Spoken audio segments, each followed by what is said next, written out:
somebody. Give someone a warm welcome, a warm handshake. Greet someone in your native dialect.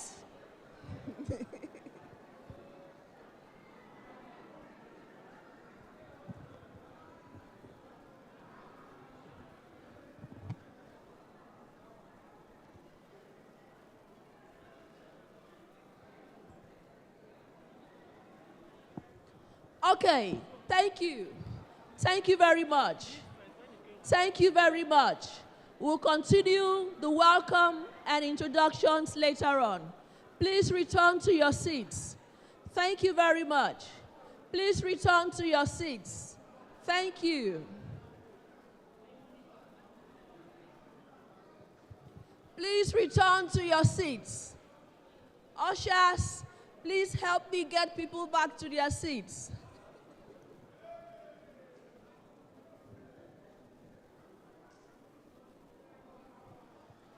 Please return to your seats. Please settle back in. Thank you. Thank you very much. Please return to your seats.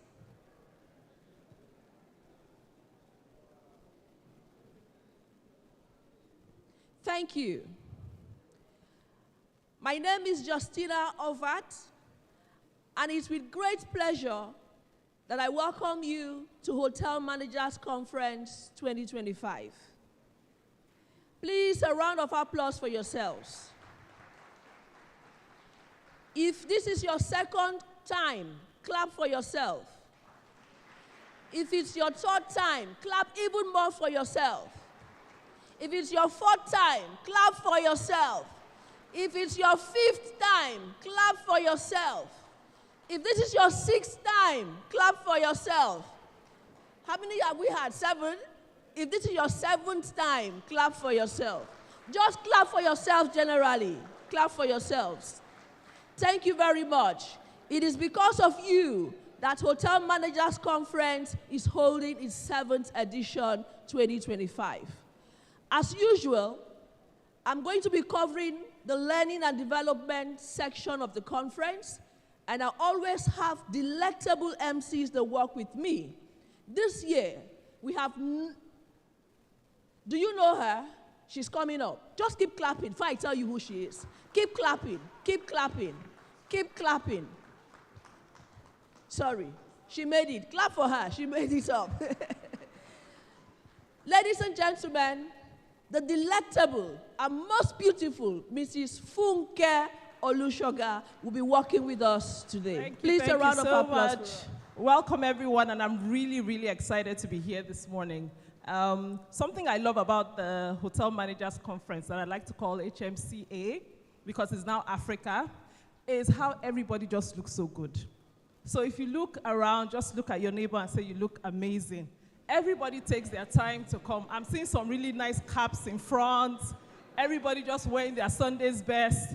Absolutely beautiful. Thank you so much for being here. We look forward to an amazing time this year. This is the weekend we've been waiting for. We look forward to celebrating together, having great times, learning, development, and all of that. Thank you so much for being here, and thank you for having me. God bless.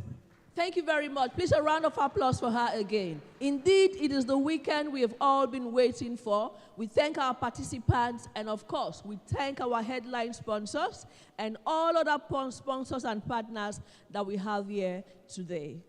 At this point, I'll please plead with everybody to please be upstanding as we take the national anthem as our prayer for the morning.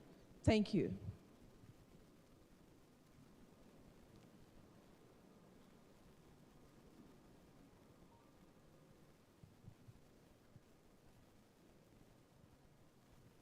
DJ, please.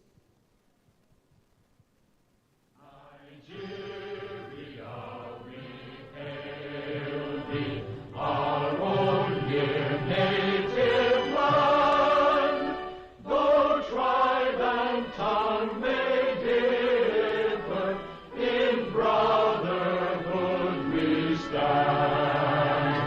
Nigerians old and proud to serve our sovereign fatherland.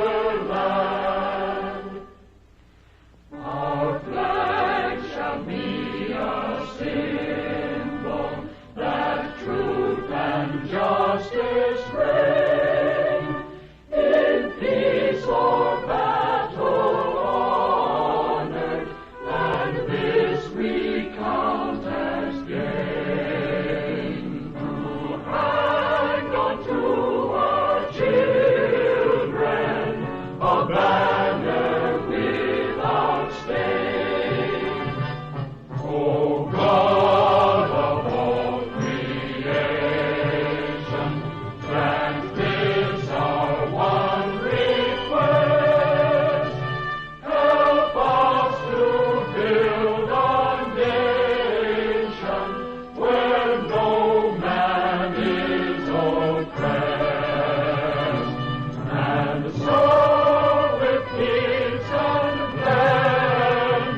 Thank you very much. Thank you, thank you, thank you.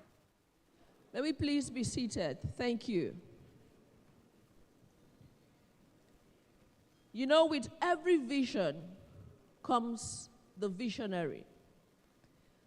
For the 7th year, we're gathering for Hotel Managers Conference, which has graduated to Hotel Managers Conference Africa. Because for the past 2 or 3 years, we've had presence and participants from over 7 African countries. And so you will agree with us that it can and is Hotel Managers Conference Africa. At this point, we'll be inviting the man behind the vision, the man whose hard work has continued to make HMC grow every year and grows bigger every year. The man is going outside. The man. Okay. Well, I just keep telling you about the man until he comes back. How many of you know the man I'm talking about? Have you ever met this man? You can agree with me that his power of persuasion is something else. Gbenga can persuade you to borrow him your head, and you go back home headless. That's how good he is. But the better or the best part of his persuasion skills is that he persuades you to do only good and not bad. Yes. And everybody here can attest to the fact that he's held things together for 7 years now, and he keeps making it better and better. Another thing I appreciate about him that I want him to teach me is his ability to grab sponsors. What did he tell you people? Ideas.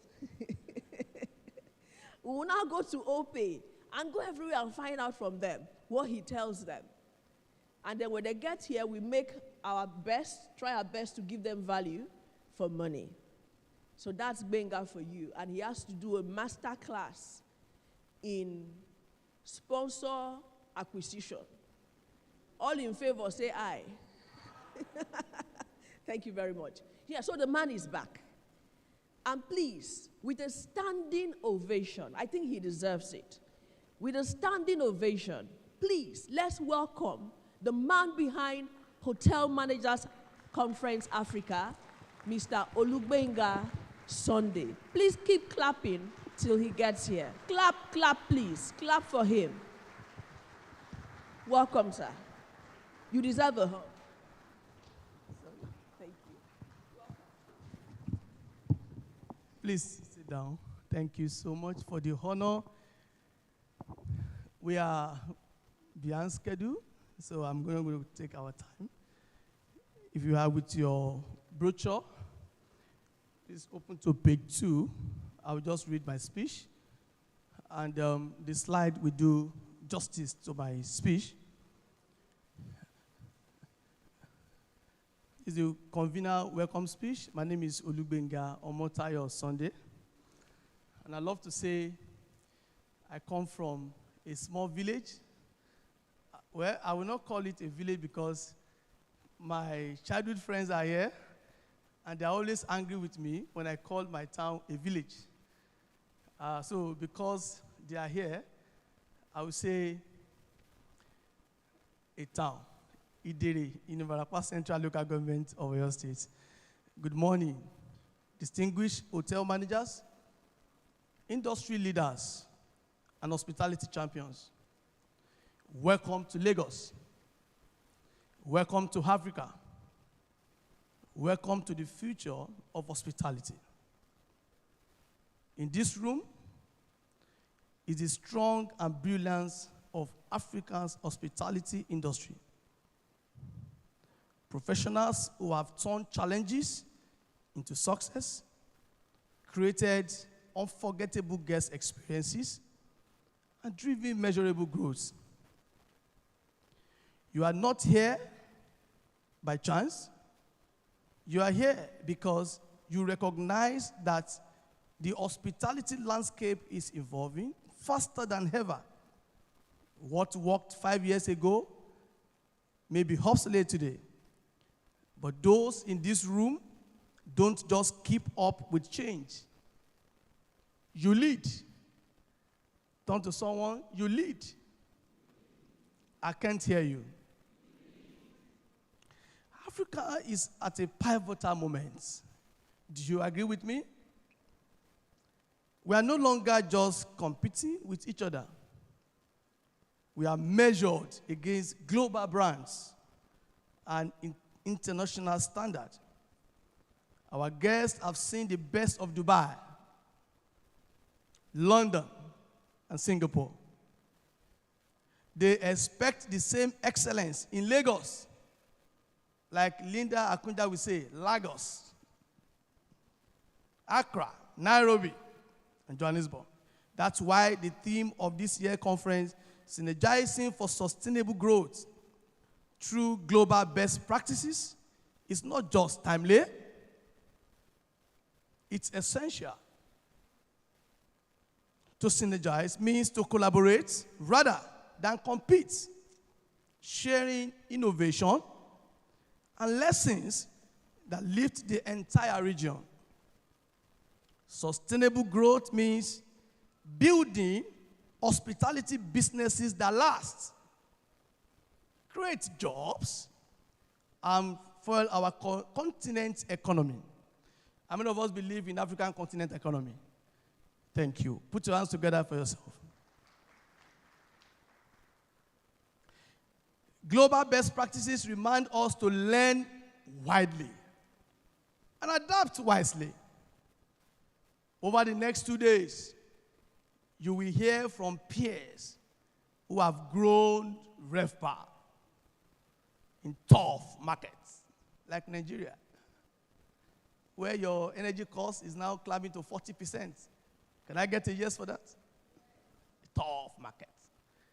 You can imagine the cancellations of reservations in Benue State in the last 2 weeks. Who's going to go there again? Peace for our country. Reduce staff turnover and enhance guest satisfaction.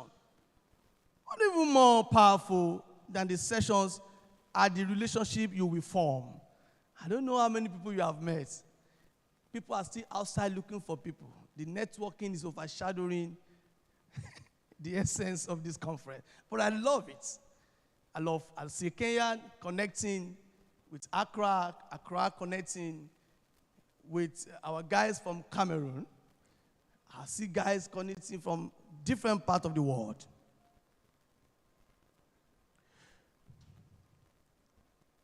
The professional sitting next to you could be the next collaborator. Lydia, I will say again, she came last year, and today we are doing 5 things together. Put your hands together for Dr. Lydia Akunja. 5 things we are doing together. You will get to know later.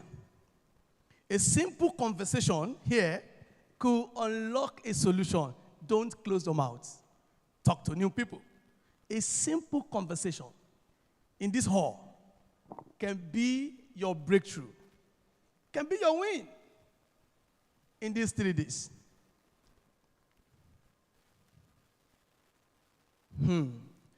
A simple conversation here could unlock a solution back at your property. This is more than a conference. It's a movement. A movement to raise the standard of African hospitality and prove that we don't just follow global trends, we set them. Put your hands together for yourself. So, be present. Don't be distracted. I've seen distractions already. I will not talk about it, but I've seen distractions. But don't be distracted. You are here for a serious business. Take notes. Share openly. Ask hard questions. What do I say? Hard questions. The first professor of hotel management and tourism is here. Professor Wasiu Babalola, walk up to him and ask him hard questions. Dr. Belinda is here in Wosu. He's a big name when it comes to hospitality in the world. He's a global player. Asks hard questions. Build connections. Make at least 10 friends, not hold one, not new friends from different countries. They are in this hall, they are in this room. And when you return to your hotels, do so with renewed energy and a sense of mission. Not just as better managers, but as an ambassador for a thriving, world-class African hospitality industry. The future isn't coming. It's already in this room. Welcome to Hotel Managers Conference Africa 2025. Let's get to work. Thank you.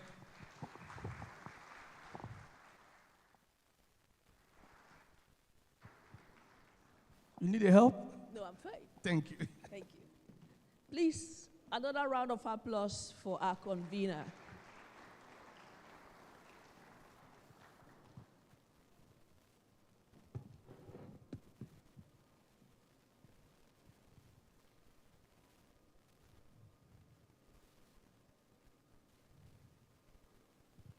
So last year, at HMC 2024, after the conference, we carried out a survey asking participants about the things they want to see improved and what we should do better.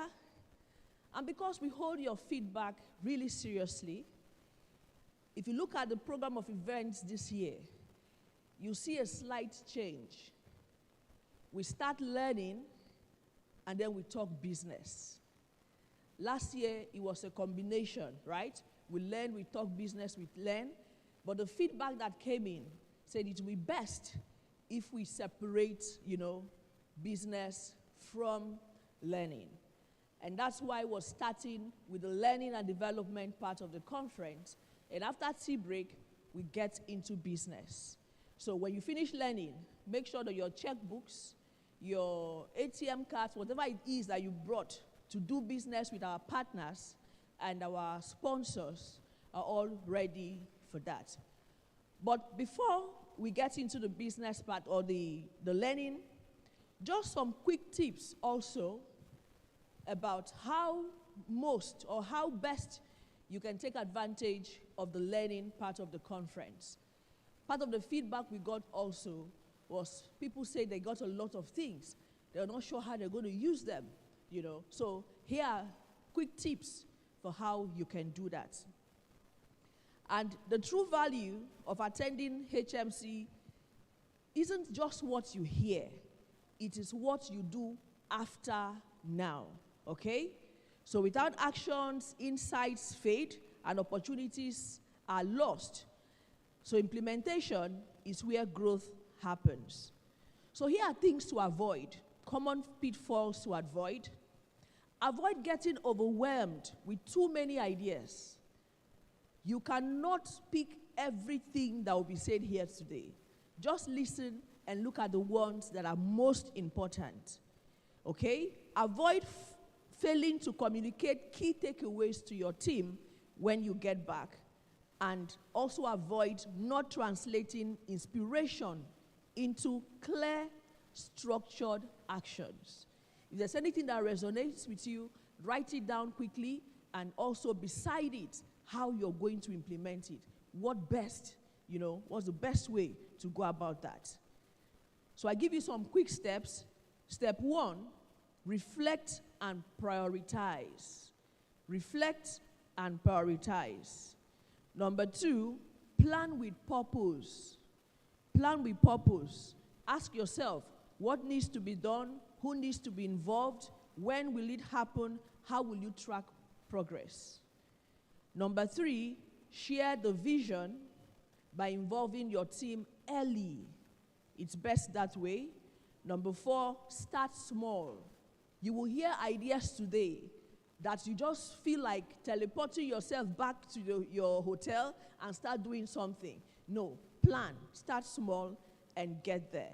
And then measure and celebrate so that next year when you get here, you are able to tell us what and how this conference has been impactful to you.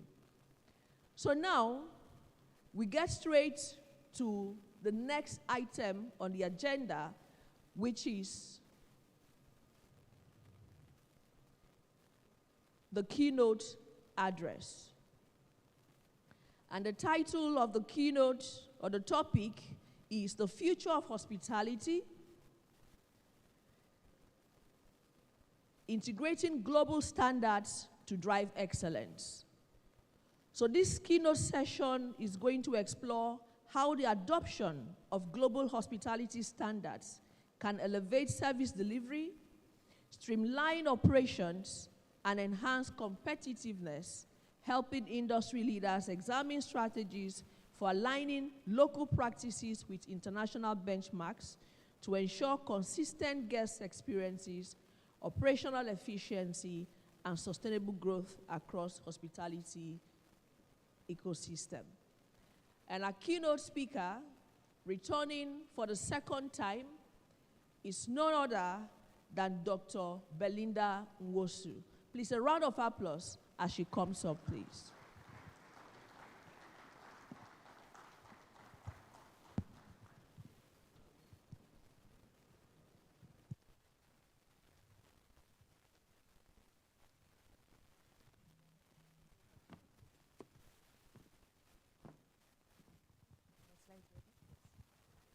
Good morning, everyone. Sound excited. Good morning, everyone. Good morning. Welcome to HMC. It's a pleasure to be here. Every one of you in this room, you are a gift. Thank you for the work that you do. A round of applause for yourselves. I was reflecting this morning, thinking about how long I've been in the industry. Since 1998. Some of you were not born. And this is just an honor to be here and to see how far this industry has come over the years, over the decades. I'm extremely humbled to be here. My role today is just to throw in a bit of some insights around what I have learned over the years. And I'm hoping that you will throw it back at me as well and help me to learn.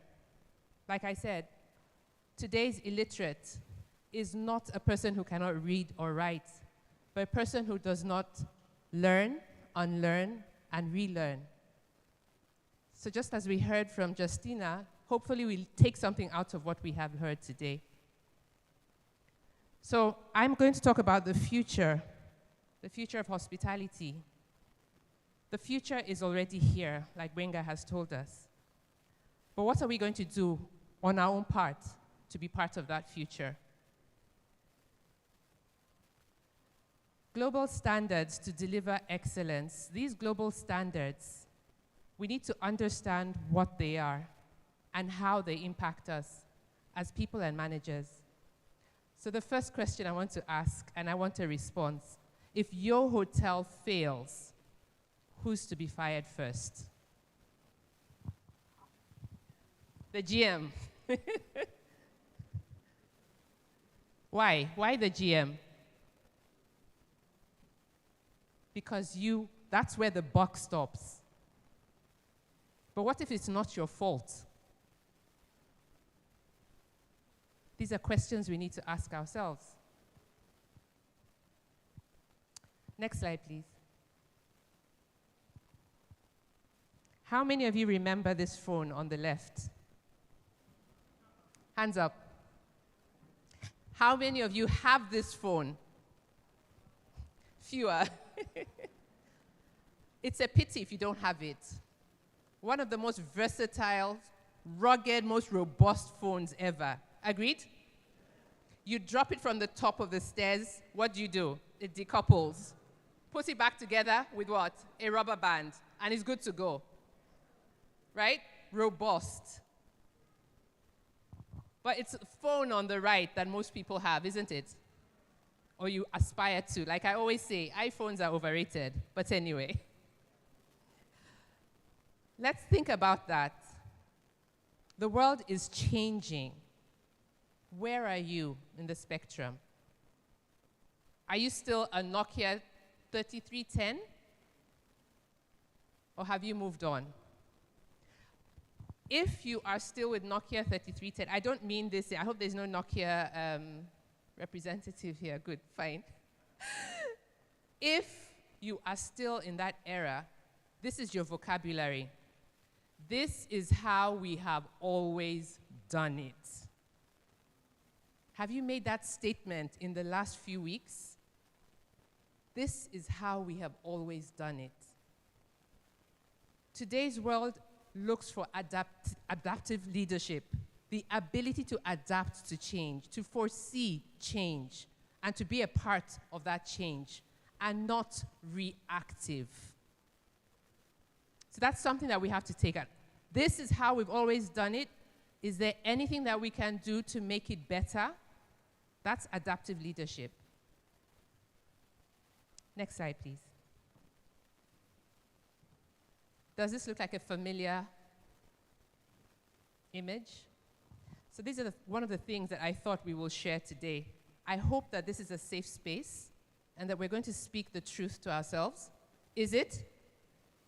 Is it? We need to speak the truth to ourselves if we're going to get to where we need to get to, correct? This image that you see, is it the reality or is it a figment of my imagination in our hotel showers? I can't hear you. Silence is not an answer. Is this the reality? Is that a problem?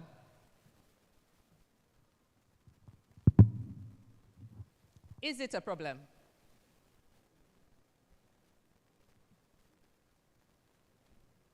If you don't think it's a problem, then you are the problem.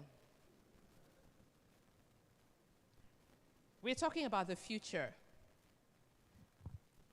One of the reasons why that would happen is a very plausible reason. And what's that?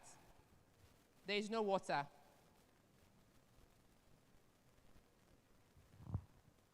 Okay, so let's not talk about globalization, global standards, if we stick to the problems. What we should be is solution providers. There is no excuse for this to be happening in any of our properties in 2025. I'm throwing out this challenge because we can either remain where we want or where we are, or we can think about how we need to upgrade in order to play on the global stage.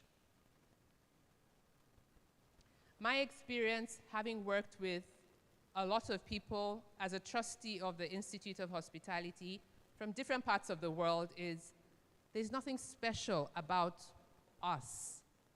The typical thinking is, this is Nigeria, or this is Africa. Let's manage. Have you heard that statement before? We manage. I don't want to preempt my slides, but let's continue the conversation. And I look forward to questions as well. I picked this up from the HMC WhatsApp group. Yeah, the chats just kept on coming. I had to switch off my phone. Did you see this on the WhatsApp group? So this is somebody's, I don't know, but somebody posted this. What was the message? That this is actually a hotel door. How easy it would be to get an intruder in your room. This is real. And these are the conversations I want us to have today. This is unacceptable. So we're not talking about AI, the globalization of technology, the basic ABCs of getting it right. Before we talk about global standards, let's talk about minimal standards as human beings. This is, I think, a lack of attention to detail. a lack of attention to the dignity of you as a professional and your guests as people who have come to experience hospitality. Staff waiting to show you Pro Max Shege because you don't have a PMS for your business. It's a reality. Global standards, and we don't have a PMS in our property. What are we doing? Hard questions we need to keep asking ourselves. Thank you, Brenga, for prompting that. Next slide.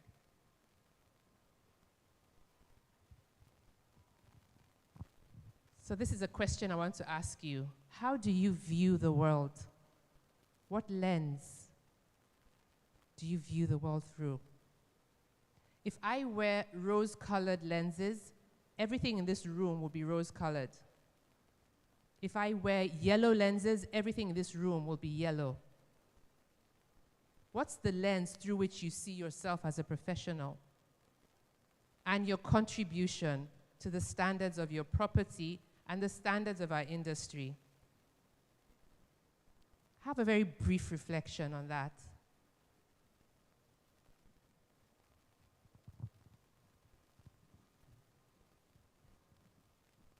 It's important to understand that global standards for everyone. Global standards are not just for people outside the country or in other climes. When we say global, it means this pertains to every part of the world. It doesn't matter where you're from. There's a minimum standard that we should be aware of. There's a minimum standard that is acceptable for who? Everybody. Am I correct in saying that sometimes we tailor the standards to the client? Am I correct in saying that? To certain clients, we will go overboard to deliver excellent service.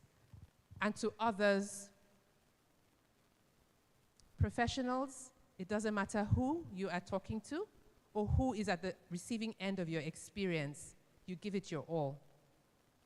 So that's another lens through which we should understand and try to appreciate the other people and those who work for us, those people who come from within our climate and our environment, and those from outside. Every one of them is deserving of these global standards. Think about it. Next slide, please.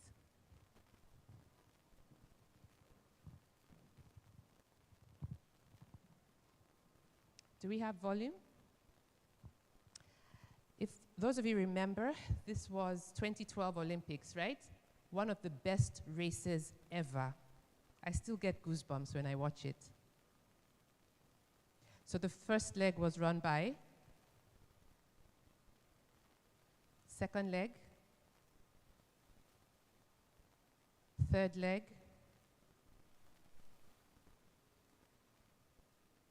Johan Blake, and the last leg by our Usain Bolt. Look at the timer.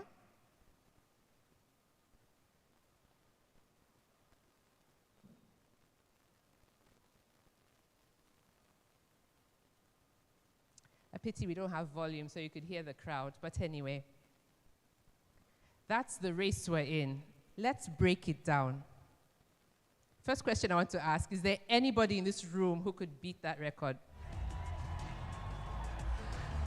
Oh, thank you for the volume now, but no problem. That's number one. Let's look at it from let's go back to the slide, thank you. Think about it this way. That's the global stage. We're all in the race. How many winners came out? One. Okay, so that's an indication of the level of our teamwork. How many winners were there? There were 4 winners. Who were the winners? The members of the Jamaican relay team, correct? So that's one thing. Do I think about individuals or do I think about the team? It's the team. Yeah? Who was the most important part of that team? I can't hear you. All of them. Are you sure? Think about it. Reflect.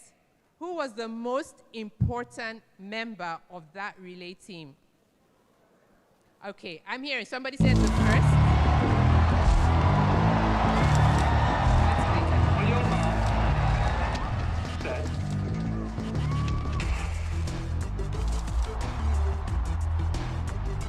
Carter is the first.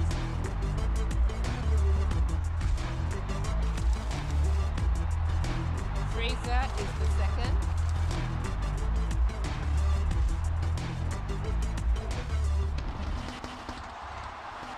Johan Blake, third.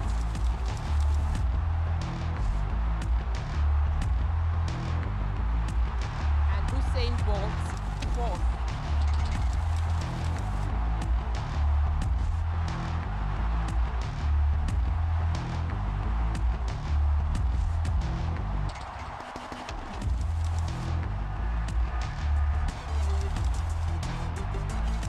Round of applause.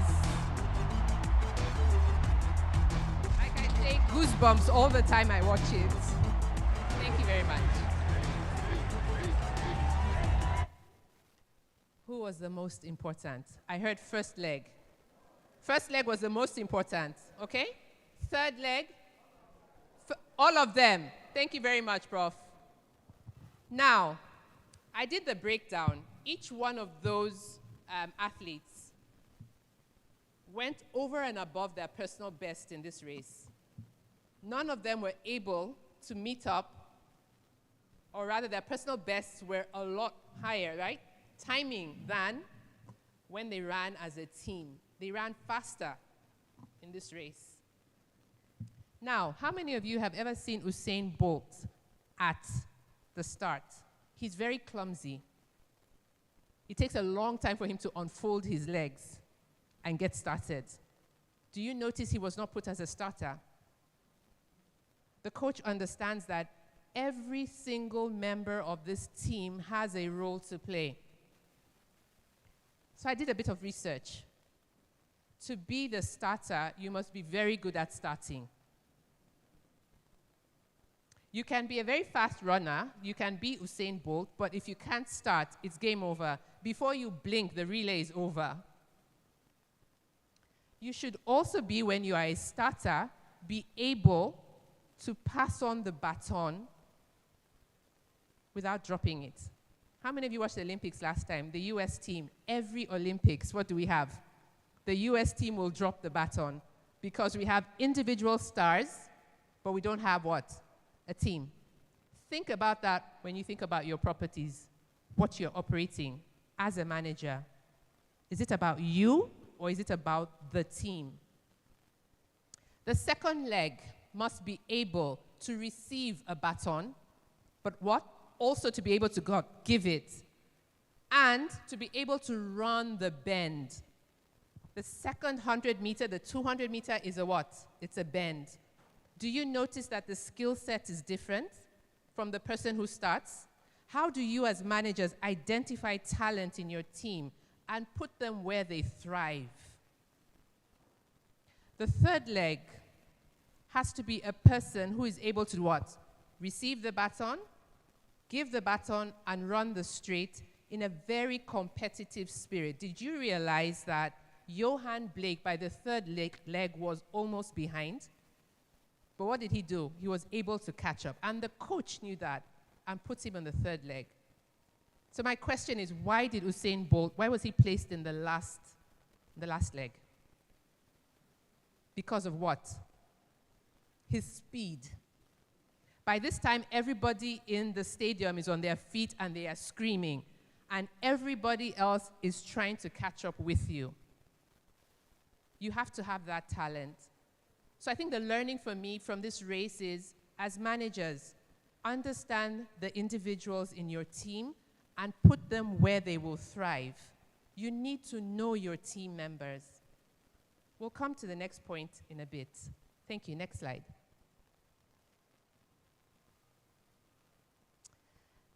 So remember the bucket and the cup in the shower, right? There is no water, so I'm justified. Then we're not ready for the future. But this is also very common among us. Being realistic, this is Nigeria, this is Africa. Have you heard yourself say that? Let's be honest. Have you heard yourself say that? This is Nigeria, this is Africa, this is Kenya, this is Cameroon. These are the standards we can uphold within our environment. That's to be mediocre, right? So, being realistic, you're definitely thinking about the fact that I can't measure up. Do you remember the lens we were talking about? What's the lens through which you see yourself, through which you see your industry, through which you see your profession? That's something we need to think about. If my lens is mediocre, I will see everything from that perspective. Next slide, please. So I want to share with you just a few nuggets from the research that I have been doing with my colleagues at University of Pretoria, the Gibbs Business School. So we've been working on this for over a year, and we're coming up with fantastic insights. We have done so far 30 major interviews with top leadership across sub-Saharan Africa. So we have leaders from the west of Africa, south, east, sub-Saharan Africa, yeah, the three major regions. And we had a sit-down, over 2-hour conversations with them. What's the issue around leadership development in Africa? Why do we have very few role models, local talent that excels, right? And we had some very powerful insights that I want to share with you. Because at the end of the day, yes, we want to be global, but we need to look within as well. What is it that needs to change? So some of these insights were here. There's 5 nuggets. One is leadership development. We're going to talk about that. Networks and sponsors. Global currency, very, very important. Personal integrity. The fact that I put it forth doesn't mean it's not the most important. And finally, human flourishing. I will speak about that, my very big interest. Okay, so let's go to leadership development. So my first question, are all managers leaders? No. Are all leaders managers? Fantastic. The fact that you have a position or you have a name tag does not make you a leader. We think so, we like to think so. I get an official car, I get my own desk, I get to walk around and I have the power to fire or hire, therefore I am a leader. You have no influence. It's all the perks around you that are giving you some kind of presence. A leader is a person who is able to influence others to do things because they want to do them, not because they're going to get fired. So let me ask this question again. Which one is easier, to be a manager or to be a leader? To be a leader. That means you don't know what leadership is. To be a manager, do this, go there, put that there, take that up, no problem. But to get people to do things because they want to, whether you are present or not present, that's the big difference. So one of the things that we came up with in the study, okay, I need you to click, yeah? Owners and brands do not trust local talents. So this was an insight for the interviews. We had over 70, 80,000 pages of transcripts. And this message came out time and time again. Owners and brands do not trust that local talent can take up those roles. So let's turn it round. True or not true? That's the big question. Why will they not trust us? Maybe it's because of what they have seen. So the onus is on us. Let us think about it. How can we build trust in owners? How can we build confidence in our abilities. That's the journey I'm taking you through. Next point. Operational excellence, beautiful. We need to be perfect in that area because we're delivering services. But we need to be thinking about strategic level possibilities. I can't be in my pots and my pans and my plates, my crockery, my linen. That's very good. But that won't take you anywhere. You've gone through that route. To go to the next level of your development, you're going to have to be able to think strategically. And many times that's lacking. Are you building a succession plan? Or are you competing with your downlines and your peers? Are we still struggling to be in that position so nobody takes it from me? Or are we looking to develop the people coming after us so that I can go to the next level? So those of you who are fighting for that position, remember that statement. That means you have no intention to grow. This is data we have come out with. Succession planning. Who have you groomed to take over your role? Nobody? Then we now know where the problem is. Thank you. Next slide. Networks and sponsors. So with my MBA students, this is our favorite topic. We talk about networks. If you don't have people or someone who will speak for you when you are not in the room, and we haven't started. We're not talking about godfathers and godmothers. We are talking about someone who knows the value that you bring to the business. And when an opportunity comes, they will speak for you.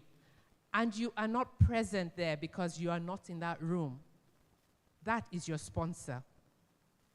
To have a work sponsor is critical for moving to the next level of development in your profession. Somebody somewhere said something and gave you that opportunity. So we found that people who have grown up the ranks had a sponsor, but they had a sponsor who spoke because that person had value to add. Who is your sponsor? Do you have a sponsor? Will they speak well of you when you're not in the room? These are competencies, capacities we should be building in order to develop. So skills, very good. Integrity, excellent. But you need someone to speak to you, for you. Next slide, please. Next, yeah. That's what we've said. Who advocates for you behind closed doors? Next point, please. Okay? You need to be able to demonstrate your value. That means we need to know, we need to be. Okay? So the third point, is that me? No, okay, good. The next point, please. Global currency. One of the key things we found out in our study is that if we don't have exposure, if we are people who have only grown and lived and experienced our own environment, chances of reaching the top are very slim. Very, very slim. So let's just take the 3 points. Just click 3 times, please. Thank you. Exposure is global currency, your ability to engage with the world. Now, yeah, I was talking to one of my colleagues here. Even if you want to fly economy, you're not going to dish out anything less than 1.5 million. So we're not talking about that. We are saying, even when it comes, next point, please, even when it comes to the movies that you choose to watch, I'm fascinated by people who spend their time watching Big Brother. I can see you, some of you are trying not to make eye contact with me anymore. You don't have time. We're developing ourselves. Where do you get that time? Yeah? We need to be able to watch things that improve us as people, expose us to different cultures, expose us to the world. Movies that help us reflect. I find it very difficult, sorry that I offend anybody, to watch Nollywood movies. Why is that? Challenge me. I need something that will challenge me and make me think, how can I apply this to my development? Internships. I think we've started a bit of that in the Hotel Managers School. Executive internships. When you have networks, you can move around the continent. It's a lot easier to move around our continent now. I know, no, calm down before you harass me. I know it's difficult, but it's getting easier. Cross the border over to Benin Republic. Have an experience and imbibe that experience and come and bring it out into what you do. Right? Travel if you can. Travel and experience and make that work for you, because that is what people are looking out for. Many of the Nigerians in this room, you travel to London, and where do you stay? Peckham. And you don't go beyond Peckham. You don't go around and see what is happening, right? And then straight back to the airport. What kind of cultural experience have you had? None. Hello, are we connecting? Exposure, cultural exposure. Build your cultural intelligence. Way back when Delta Airlines came into Nigeria, their first inaugural flight, we were working with the airline catering company, and we were having a discussion about the menu. Apparently, they had put in a fantastic menu for the inaugural flight from Lagos to Houston. And it had some cheese, and it had some, So the airline catering company in Lagos told them, advised Delta, please, we would like to suggest something about the menu. Perhaps you might consider putting in some kind of sauce, chicken, pepper, the typical thing. It wasn't listened to, and there was almost a riot on board when they were over the Atlantic. The chef lost his job. So what am I saying with this? Within our environment, we're very attached to what we're used to. People will not eat what they don't know. But that's part of the cultural experience. That's about cultural intelligence. How can I broaden my view? How can I understand things outside of my own experience? That's one of the things that distinguish people who have grown over people who have remained where they are. The ability to adapt to other cultures. And it's very sad that we use our diversity to divide us as opposed to enrich the conversation. Managers, we cannot be divisive. We cannot be in camps. Thank you. The next slide, and I'll end soon. Personal integrity. If you come to LBS, the first thing they'll tell you at Lagos Business School is about what? Integrity. We want to raise responsible leaders to lead Africa. That responsibility comes with integrity. A book I read recently, 100 Ways to Steal from the Bar, written by a barman. 100 ways to steal from the front desk. Imagine that. Or you as managers, 100 ways glorifying something that shouldn't be glorified. This is untouchable. If you had a juggler in front of you and the person was juggling plastic balls, if the plastic balls fall to the ground, what happens? You pick them up, isn't it? But integrity is a glass ball. You drop that ball, what happens? Very difficult to put together. This should be an area that is non-negotiable for us. And that's what's inhibiting local talent from growing. Integrity issues. Yeah? This is the ultimate competitive advantage. Your influence will come from people knowing they can trust you. One of our students, the alumni from the Alumni Association of Lagos Business School, came to give an account of what had happened to him. The different classes he had had on ethics at LBS helped him in his business. A client came to him with a very dodgy proposal, and he said no, and he lost millions. But he said, this is not what they taught us at LBS. And he was fine with that. 3 years later, that client came back to him with a multi-million-dollar business proposal. He said, I trust you will do this for me. Think about it. Plant a seed. Integrity. Last stage. Thank you. Human flourishing. Remember what we said at the beginning? We need to be able to learn, relearn, unlearn, right? I'm currently doing a program in psychology because I've understood just how important it is in leadership. If we don't understand ourselves, if we don't understand other people, how can we lead them? Self-knowledge is critical. There are 3 main levels to flourishing. Not existing. We are not here to exist. We are here to flourish. And we flourish on 3 levels. The personal level. If you're not flourishing as a person, and what do we mean by flourishing? That you are doing things that make you feel good, then you're existing. Second level, relationships.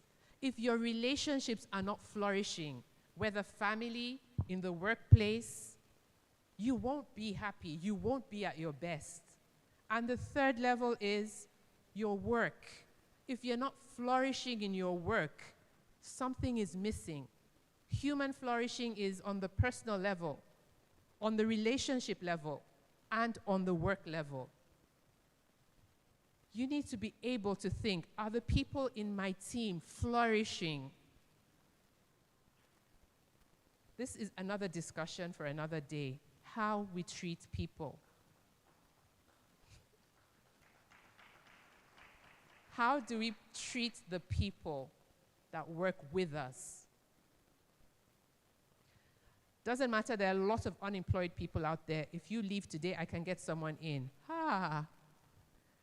Is that something that a manager who is looking at helping people flourish, should that be something that they're saying? Let's think about it. So to end,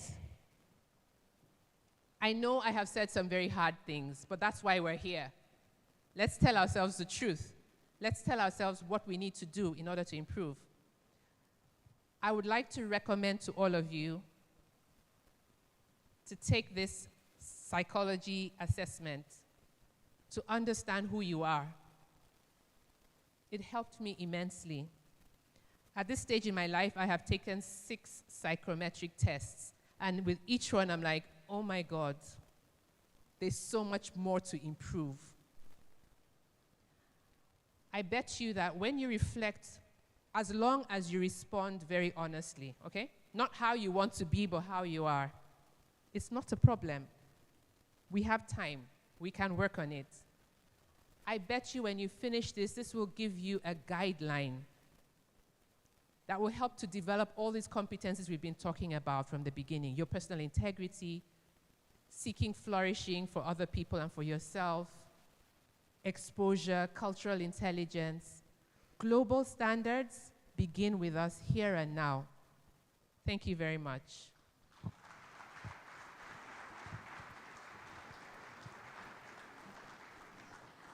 I think our first keynote deserves more resounding round of applause.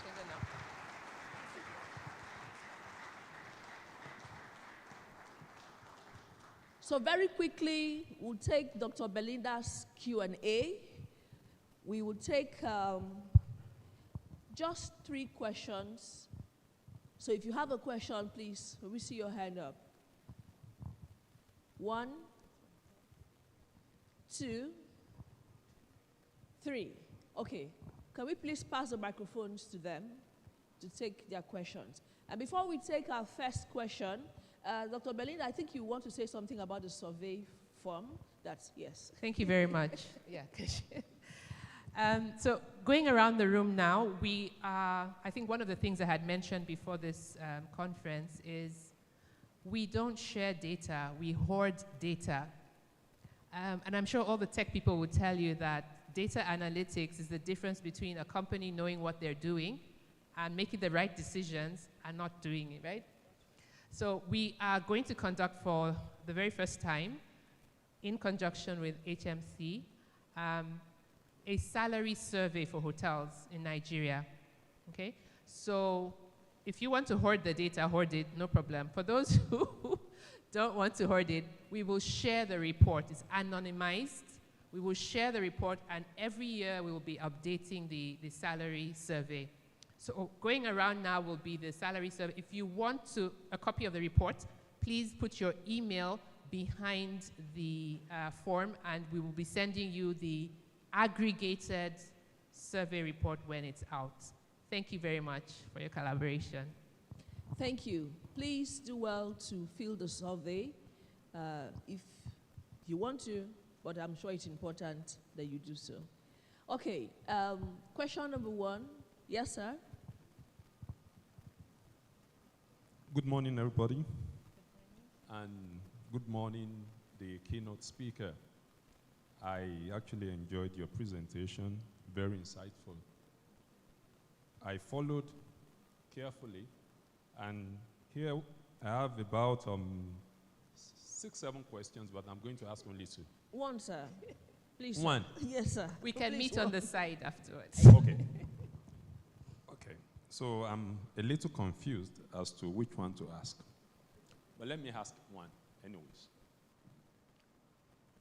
When you were talking about global standards, readily what comes to my name is Dr. Edward Akerele. What comes to my mind are the known ones. I have a number of them, like ISO 9001, ISO 22000, and the rest. But then, my view is this. Most of these standards, they are majorly influenced by Western views. Now, my question is this.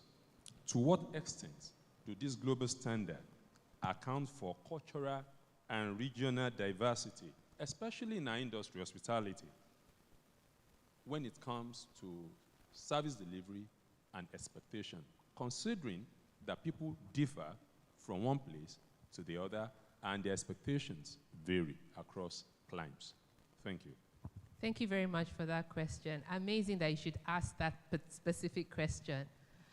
Currently, there's a call for contributions to a book that we are writing, editing, a couple of colleagues from Zimbabwe and from Ghana, about hospitality lived in traditional African society. So I would like to encourage you to make a contribution. Are we going to change the world? No, but we can start little by little trying to build our own narrative. And our narrative is hospitality is instinctive, natural to us. How do we translate, or how do we explain, or how do we tell the world the story about lived experiences in traditional African hospitality? So let's start there. I would like to challenge you. Write something about write something about standards within our traditional hospitality field. When we begin to understand it, then we can begin to live it. But there's nothing on the ground at the moment, isn't it? So that is why it is difficult. What exists is what is available. Let's put our narrative out there so that that can be a contributor to the global standards. Thank you. Thank you very much. Dr. Edward, I hope that was helpful. Other 6 questions, eh? We can meet on the side. Exactly. Side back, sir. Question number 2. Yes, thank you. My name is Emmanuel Frimpong. Thank you very much so much, Dr. Belinda, for that insightful conversation. My question has to do with the bucket that you showed and the elaboration that you gave. Could we also look at it from water sustainability point of view, that for some people, they feel if you open the shower, you waste more water. If you use a bucket, you use less water. So can we have a look at that? And for me, I also love to use my bucket to bath. I don't know, but I enjoy it. So can we have, thank you.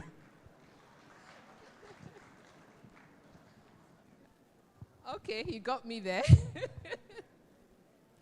One thing that comes to my mind is the fact that you could think about the wastewater used to flower the plants. I don't know, it's a cycle, right? Have you thought about, and I challenge you again here, a traditional African hotel? And have the works, your calabash for your bathing and all that within the room. But if we're talking about global standards applicable across line, not everybody likes the bucket. Maybe we can give them an option. We have the bucket in the room at the front desk. Would you like a bucket, sir? And then we can make it available to you. But thank you for that. Last question. Yes, please.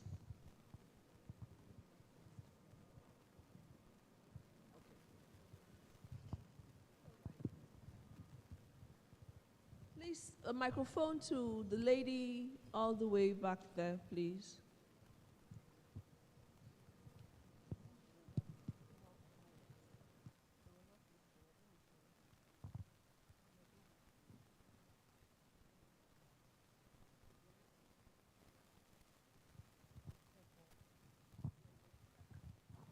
Good morning, ma'am.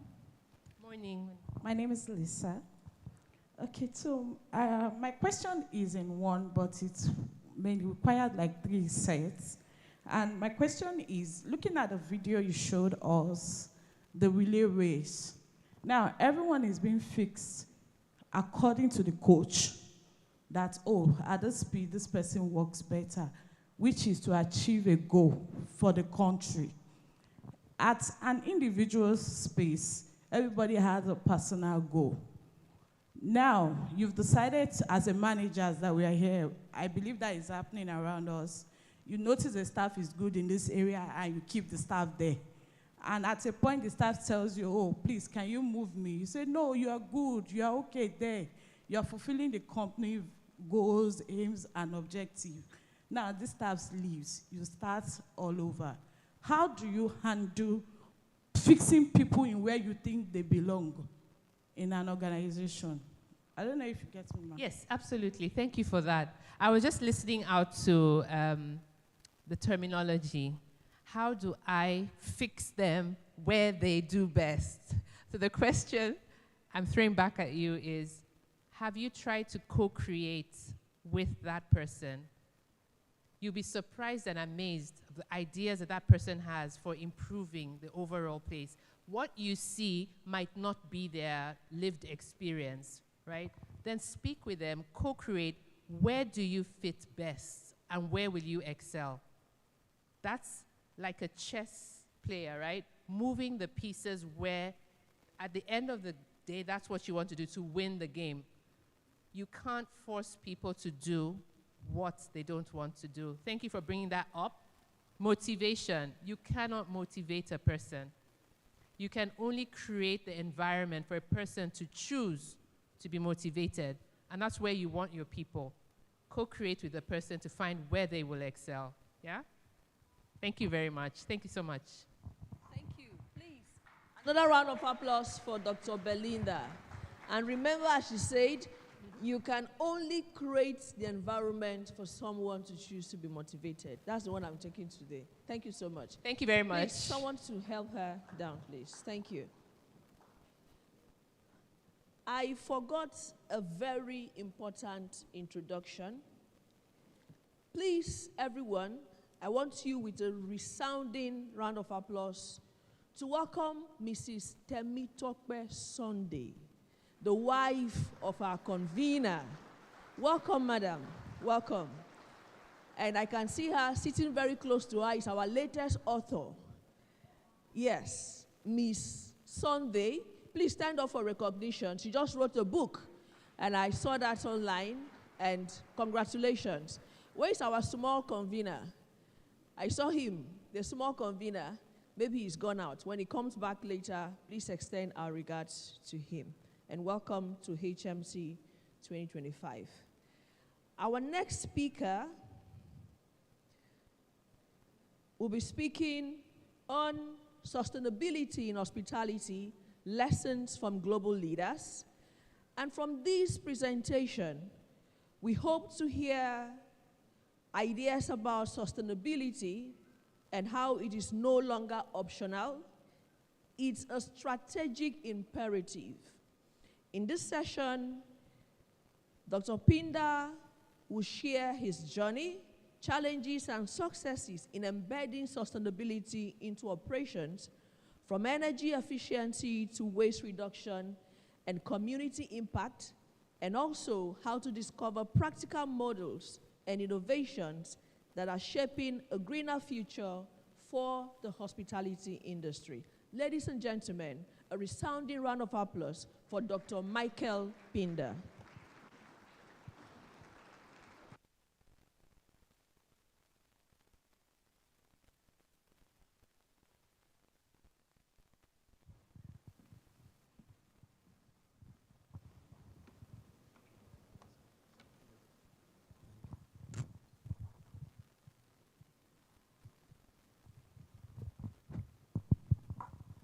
Good morning, ladies and gentlemen. Thank you very much for HMC for this opportunity. This presentation, I think I redid it 9 times, and the more information I found out, the more it concerned me. And Belinda, I'm from Peckham. I'm an East End boy.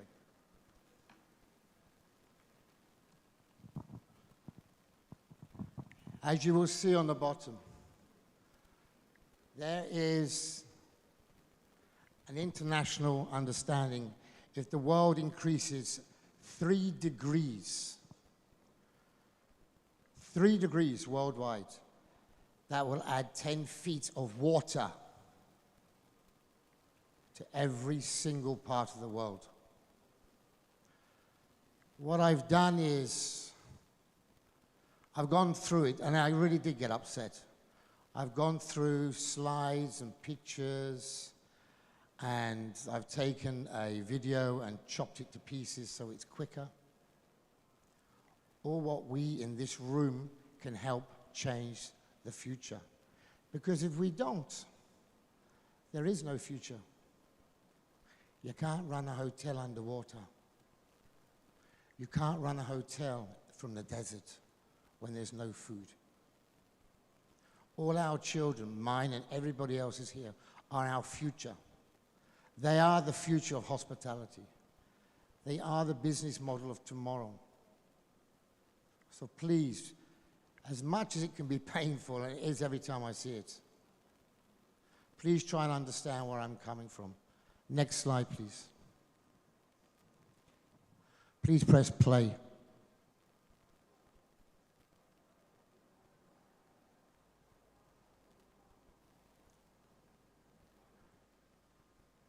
Can you press play, please? No? Back 1 slide. No? Go back 2 slides.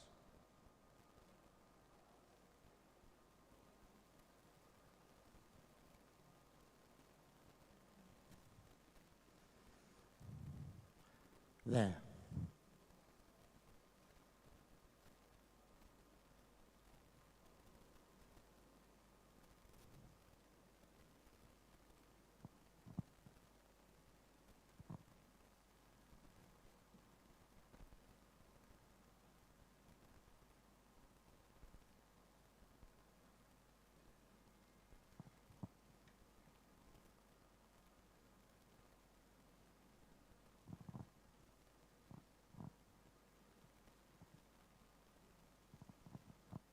While they're figuring out how to press play, you will see slides from the floods in Bielsa. You will see the video from Edo State 2025. In Port Harcourt last week, there were floods. In Jos, there's droughts. Kaduna's the same. How are we doing?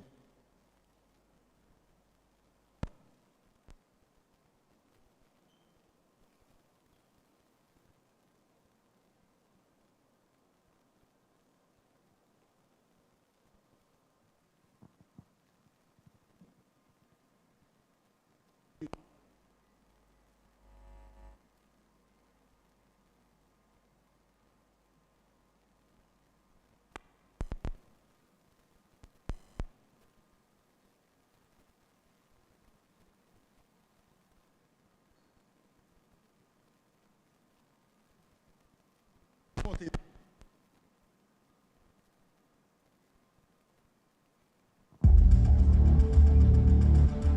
3 degrees. It can be the difference between snow and sleet, wearing a jacket or not. In your day-to-day life, it may not seem significant, but 3 degrees of global warming would be catastrophic. Heat waves, droughts, extreme precipitation, even fire. 3 degrees of warming is really disastrous. The scary thing is, the world is well on its way there. Since the Industrial Revolution, the Earth has warmed between 1.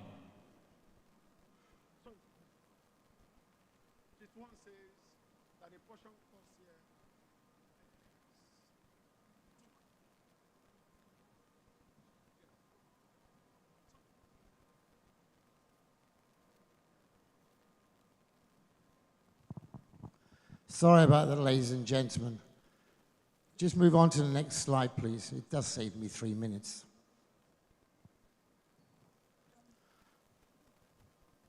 Just move on to the next slide. 3 degrees. It can be the difference between snow and sleet, wearing a jacket or not. In your day-to-day life, it may not seem significant, but 3 degrees of global warming would be catastrophic.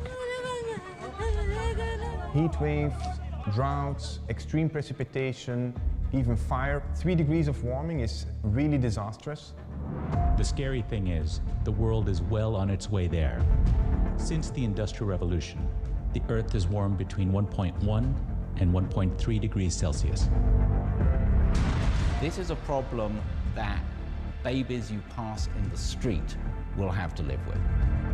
Children born today are up to 7 times more likely to face extreme weather than their grandparents. If global temperatures do rise by 3 degrees, what would their world look like? A rise of 3 degrees would affect everyone. Even wealthy cities and rich countries wouldn't be immune to the consequences. European capitals like Paris and Berlin would bake under more extreme heat waves. So far, many developed cities have gotten off lightly, but some rural parts of the world are suffering disproportionately. Smallholders, small-scale farmers, for at least a month of the year. Northern Africa could see droughts that last for years at a time. But for some, too much water will be the problem. 10% of the world's population lives on a coastline that's less than 10 meters above sea level. For these coastal inhabitants, a 3-degree world would spell disaster. By 2100, global sea levels could have climbed by half a meter from 2005 levels. Low-lying cities like Lagos would be especially vulnerable, with up to 1/3 of the population displaced. And it could all get to this threshold by the end of the century. Climate modeling might show us the weather, but it doesn't show us its other effects on society. Established migration patterns could change. Climate disasters may exacerbate reasons people cross borders. Within countries, more people will move to cities. In a 3-degree world, tens of millions of people a year could be displaced by disasters made worse by climate change. As migration around the world increases, there could be more competition for fewer resources. Water, already a highly contested resource, will be a focal point. Turkey's new Ilısu Dam has reduced the flow of water into Iraq. China lays claim to rivers vital to India and Pakistan. The best way to deal with a 3-degree world is not to go to a 3-degree world. And that's why increasing efforts on mitigation are important. It's why working towards negative emissions that could bring down the temperature after it peaks are important. The scale of change needed and the slow progress of governments so far means 3 degrees of warming is uncomfortably likely unless more is done. Despite existing pledges, greenhouse gas emissions are still set to rise by 16% from 2010 levels by 2030. The need to act has never been clearer. There's still time to reduce emissions so that a 3-degree world remains fiction rather than becoming fact. Next slide, please. I watched that video maybe a dozen times, trying to cut some information down on it. But here's where we all don't realize. 1 in 11 jobs globally are travel and tourism. In fact, that's actually increased now. 12% of all food wastage comes from our industry. Not yours, our industry, the hospitality industry. 8% of all greenhouse gases come from hospitality. It's something we all need to realize. If we don't help change the future, there will be no future. Because as you saw in the first video, this is fact, this is not fiction. Next slide, please. Press play. Sustainability is everywhere these days. Sustainable jet fuel, sustainable fashion, sustainably sourced food. So many people, products, and businesses are using it, it's become a bit of a buzzword. But what exactly does sustainability mean?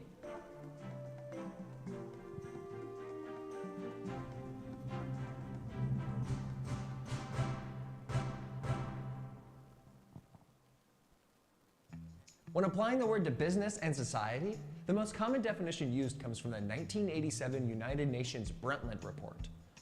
It defines sustainability as the practice of meeting the needs of society today without compromising the needs of future generations. It's the mindset of living our lives and running our businesses like you are going to be living here for the next 50, 100, even 200 years. Currently, that's not what's happening. We're over-consuming basically everything, land, water, materials, so fast that the Earth, it can't keep up. July 29th. Earth Overshoot Day, 2021.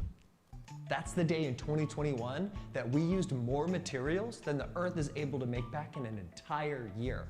For the rest of the year, we're just borrowing from the future. Actually, we're more like that Muji friend that always asks to borrow money, but we all know they're not paying you back. So, are we living sustainably? No. Modern society is not. We're meeting some of the needs of people today, but we are definitely compromising the needs of our kids, and their kids too. If we continue with business as usual, according to NASA, human-caused climate change will worsen. Prolonged droughts, wildfires, floods, hurricanes, and unpredictable seasons will bring about intense food and water insecurities for future generations. But sustainability is more than just environmental issues. There are 3 circles to sustainability: environmental, social, and economic. Environment focuses on caring for the Earth to make sure it has healthy ecosystems, not polluting and cleaning up our air, oceans, lakes, and rivers, maintaining forests, jungles, deserts, and wetlands, and leaving enough land, water, and healthy soil for the wild to thrive. Basically, we have one planet. Don't destroy it. The social aspect is taking care of people and their communities. It's creating equity, paying workers fair wages, having safe working conditions, and giving health, happiness, and prosperity to those who don't have it. Basically, take care of your neighbor. Don't ignore them and don't exploit them. Lastly, the economic aspect is ensuring that you don't dive right into economic ruin. It's supporting a profitable business that is free of corruption and overwhelming debts. Basically, look beyond short-term growth and focus on long-term stability. And you must have all 3. Sustainability encompasses environmental, social, and economic aspects. It's like a spaghetti dinner. You need noodles, sauce, and a bowl. If you lose one, you either have just noodles, a saucy soup, or an absolute mess. So, sustainability. Is it a product, a business model, or a lifestyle? Well, actually, it can be all 3. Sustainability is the pursuit of creating a less wasteful, more responsible, more equitable world for all living beings on this planet. It's a complex term that isn't used the same across all businesses and products. Be aware, there are a lot of people who have hijacked the word to try and sell you on the idea that their product or business isn't bad for the earth, when in reality, it is. This is called greenwashing, but we'll get into that in another video. Next slide, please. This is Home Truth time, people. This is Port Harcourt and Lagos. The one on the right is Lagos. The one on the left is Port Harcourt. And this is what we're throwing away, now burning. So to start with, we're destroying the environment for throwing all our plastics away. And then we're destroying the ozone layer by burning it. Next slide, please.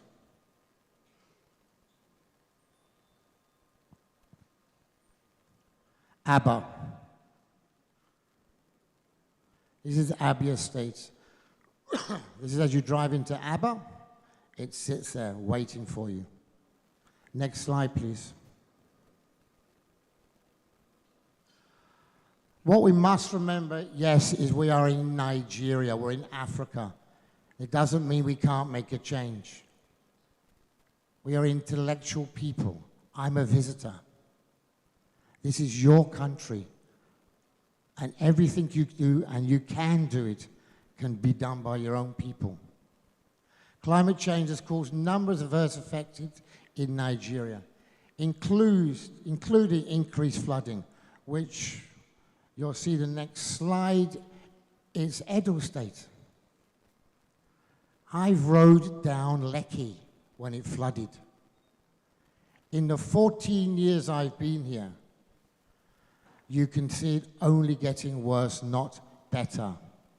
It will reduce yields for agriculture, which has already started. Enugu used to produce its own rice in mass. It's reduced.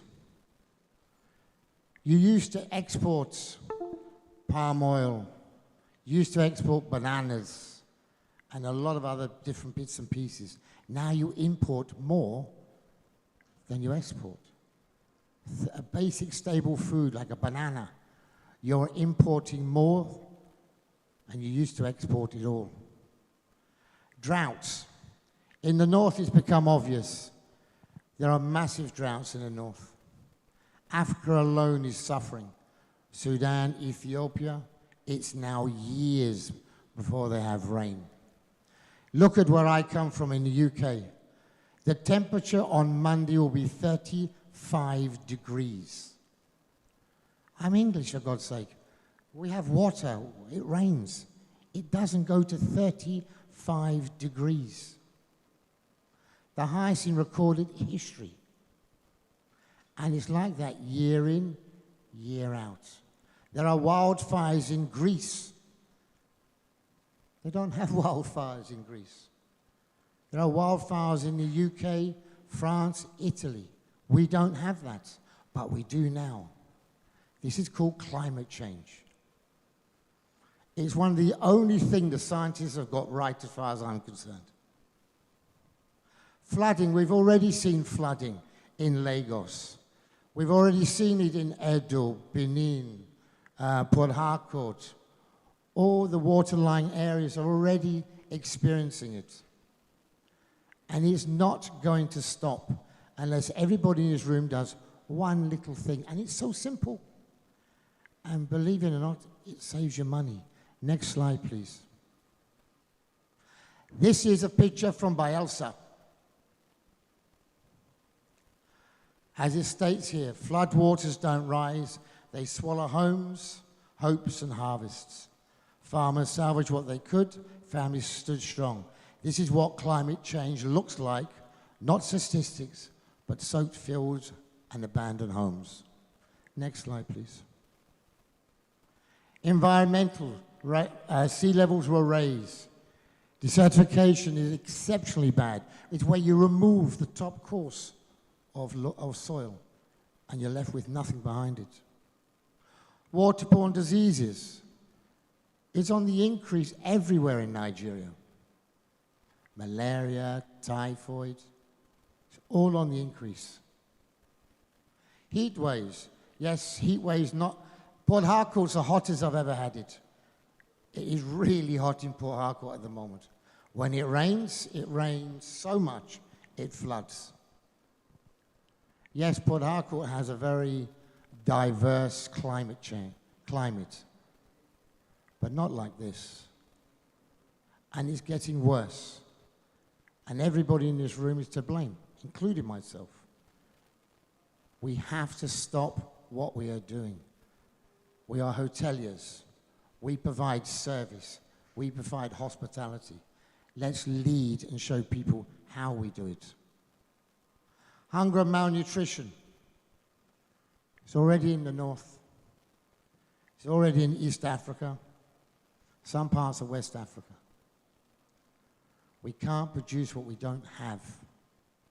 Next slide, please. There's a lot of slides like this for one reason. This is Nigeria. That's Nigeria. This is what happens when we don't look after our environment. Next slide, please. Key way climate change could affect Nigerians' children tomorrow. That's all of your kids, all of them, and your grandchildren, and your great-great-grandchildren. It will affect them all. If food insecurity has already started worldwide, waterborne diseases already started, extreme heat stress. They predict 50,000 people in the UK will have sunstroke next week because we're not used to the sun. We don't have sun like that. When it rains, same thing. We have never had an issue where we can't water our flowers or wash our car. Now we have. This is affecting the entire world. Mental health issues. Witnessing extreme heat results, disruption of lives can significantly affect everybody. It can affect you time and time again. School closures worldwide. Schools are closing when they can't survive the heat or the floods. There is no happy medium, and there is no safe place. Nowhere in the world is safe. Next slide, please.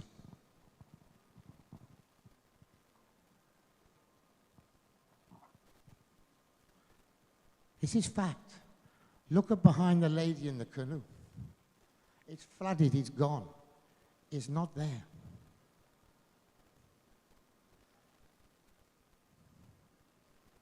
Next slide, please.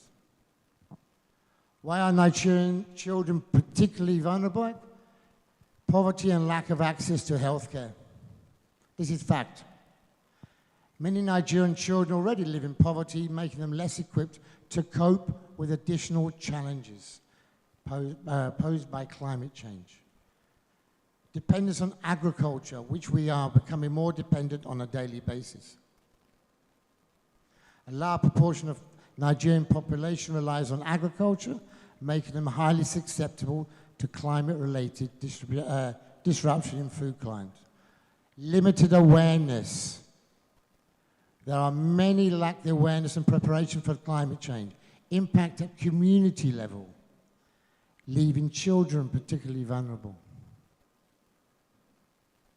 These are our children, our future. If you go through, next slide please. If you go through it all, it hits home. A woman, a harvest, and a way to survival. Look behind her. She's literally trying to find and save her harvest. And everybody in this room can do something to help it. Next slide. Please.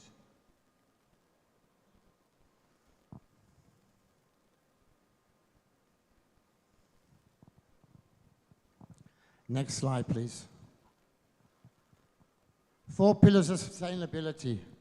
As the video explained to you, social, human, economic, and environmental, exceptionally important. Hospitality fits into all 4.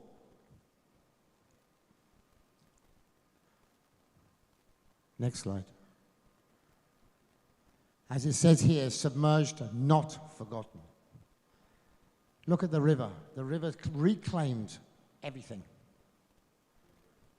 Where somebody lives, where somebody survives, is taking it all back. Next slide, please.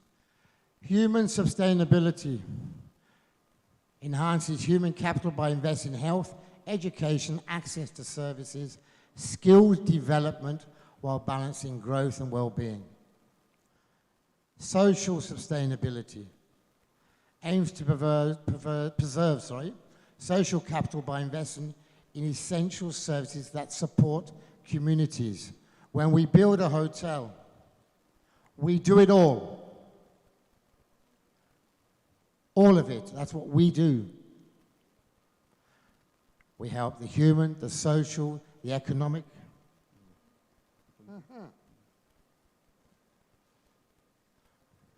And the environmental. Let me try if this works. Hey-o.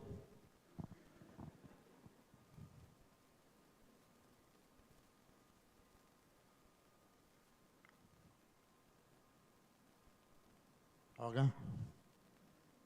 What happened? I've lost one. We've done that one, right. This was a shop which people shopped from, what people survived from. It's not a shop anymore.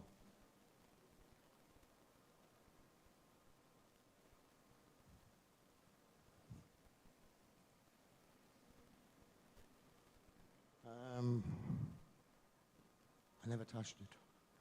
Economic sustainability aims to enhance living standards by preserving capital through efficient resource usage, leading to long-term profitability.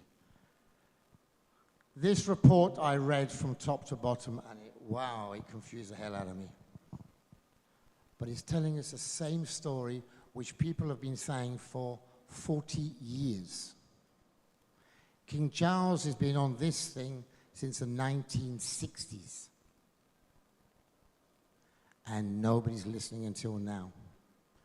Environmental is essential for improving human well-being by safeguarding virtual natural resources such as land, air, and water, and minerals.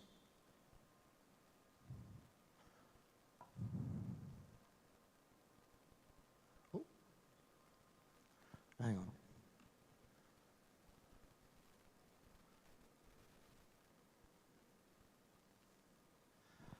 Benefits. And this is where we really don't understand, any of us. What Dr. Belinda told us was 100% correct in every aspect. Because we're Africa. Yes, we have tribal differences here. But global standards are global standards. In the place I'm in now, every single thing you'll see is what we are doing. Hotels implement energy-saving measures such as an LED light. One light bulb comes out at 3 watts. When you go to the market and buy a 60-watt light bulb, it's costing you a fraction of the cost, but it's lasting a fraction of the time, and you're spending more on power. It's unbelievable. Efficient appliances and smart control systems. We have sensors in all our rooms, in all our corridors, everywhere. If there's nobody there, it goes off. It works on our AC systems. It works in, as I said, corridors, offices. When you open a door to our balconies or our front door, your AC system will turn off. This is not just being clever for the environment. This is saving me money every single day. Every day. We save money. And if you start doing the calculations cost-wise, you realize that your LED bulb, if you buy it from the reputable place, will last a lot longer. It will last a lot longer than the one you purchase from the market because it's cheaper. Cheaper doesn't make more efficient. It can cost you more. Water conservation. Hotels can drastically reduce water usage by installing low-flow fixtures, implementing water recycling systems and encouraging toweling. We all do it. Every hotel in the country does it. Please protect the environment. If you wish your towel or your bed to be changed, put your card on the bed or your towels in the bath. It saves us money. But it also saves water, time, electricity, labor. So we're all gaining from it. We're also helping the environment. Waste management, one of the hardest things to do. I am the first person to agree. Sustainable hotel needs to prioritize. Through comprehensive recycling program, organic waste, minimizing single-use plastic, thereby decreasing the problem on the pollution of the ocean. Well, we have a lady who comes around my hotel every week, and she picks up all the bottles, all the little plastic bottles, and she regurgitates them. She uses them for something else. We planted 37 pineapple plants. When we get the pineapples into the hotel, we cut the tops off, we plant them, and hi bingo, we get a new pineapple. It's only 30. That's very true. But it's 30 which we didn't have. So the cost factor is we saved ourselves money for what? For free. Absolutely free. And we all want to make money, but we all want to be here tomorrow. It's very, very simple things to do. It really is. We turn off our boilers at about 11 o'clock in the morning, and we turn them off for 5 hours. And that's what we do. It's very, very simple. Non-use of non-toxic cleaning agents, very hard to do. Diversity say they have the ultimate solution. I'm yet to see it. Energy and water conservation measures reduces everything, and it saves you money. The thing which we're trying to do is we let everybody know. We let all the big companies know. We are not a Marriott, we're not a Hilton, Radisson.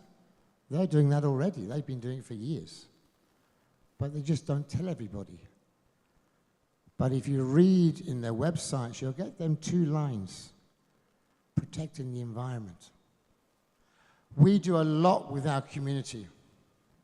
We collaborate with our communities in where we are. So our 2 local communities, we do a lot with them. We help them to help us. We're growing lemongrass at the moment, and we want to grow bitter leaf to see how much we can actually grow and make it look nice at the same time. If we don't help each other, we need to reduce our footprint. So we try to endeavor to employ every person from River State first and foremost. We train, retrain, retrain, retrain. When a comment was made, this person doesn't fit in this place, but they're good at here, we do cross-training. We've done it since day one. By doing cross-training, you will find where somebody's niche is. We've just promoted a gardener. He's going to become a receptionist because the guy is fantastic with people. He really is something else. It's important what we do. We do it for the community, and we do it for Nigeria. This is Nigeria. This is nobody else's country. Look at the pictures as they go through.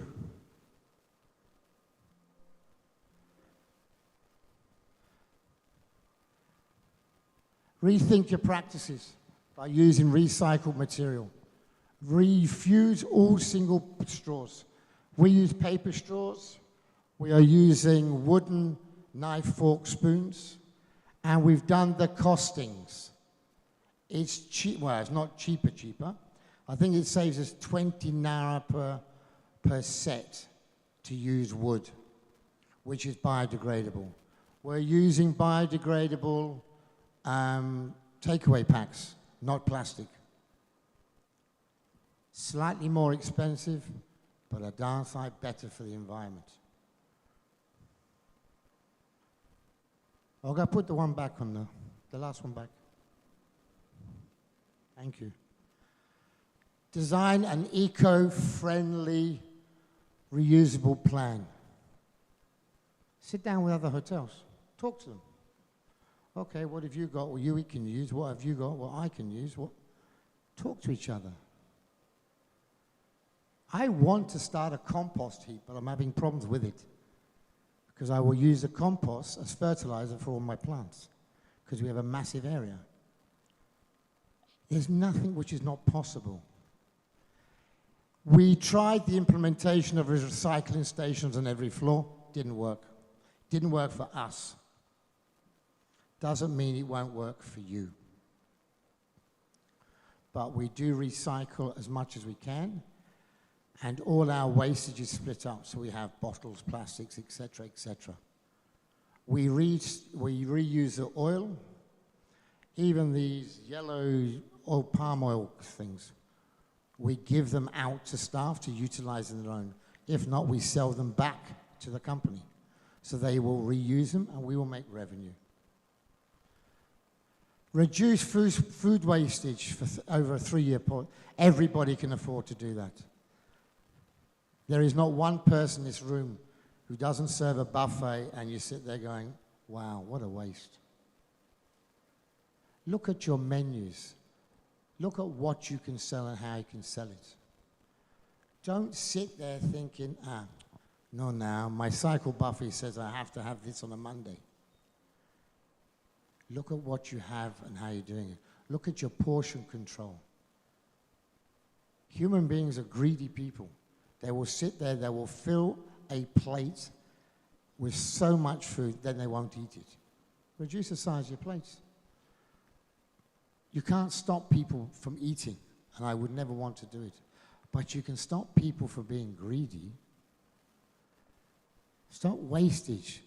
When your chef cooks and you're peeling your potatoes or prepping your meat, what are you doing with all that fat? Are you melting it down? Are you reusing it? Potato skins are very, very, very healthy. Are you throwing them all away? Carrot skins, same thing. Are you purchasing wisely? Are you just purchasing to waste? Please think about it. Reduce your food wastage. Analyze what you do over the years. Look at where you can save costs. It doesn't matter how much you save. Please, if you sit there going, well, I saved 10 Naira today, credit to you. 1, you're saving 10 Naira. 2, you're making your footprint a lot lighter. Next slide, please. As I say here, it takes 1 stone to make a ripple. Can you be that stone? Can you throw that stone in the water? Because as soon as all the large hotels and the big hotels start making a difference, everybody will follow suit. And if you look at the latest tax reforms, there's tax relief on sustainability energy. And it starts next year. Will it be much? I doubt it. But it'd be more, something is better than nothing. If you look at these people here, this is a flood, people. Look at them. A flood. Next slide, please. Replace single-use plastic with reusable or biodegradable options, such as refillable toiletry dispensers, which we've just gone to. All of our small little plastic conditioners, soaps are gone. We now have dispensers in every room, every bathroom, except the guests. They're all dispensers, and they are professional. All the large brands have done it over the years. What we put in is what we get out. We need to lead by example, all of us. Compost food waste, I've tried it. I really have tried it. I've got to figure out a better way. Digital check-in, digital check-out options to reduce. This is what the big brands have been doing for years. We shouldn't have to play catch up. This is Africa. Africa is where mankind started, for God's sake. So we should be leading by example. Provide reusable water bottles and water refill stations. We've tried it, doesn't work, but it could work in your hotel. Next slide. Source locally grown organic seasonal vegetables and ingredients. That's what we've been doing for the past 12 months.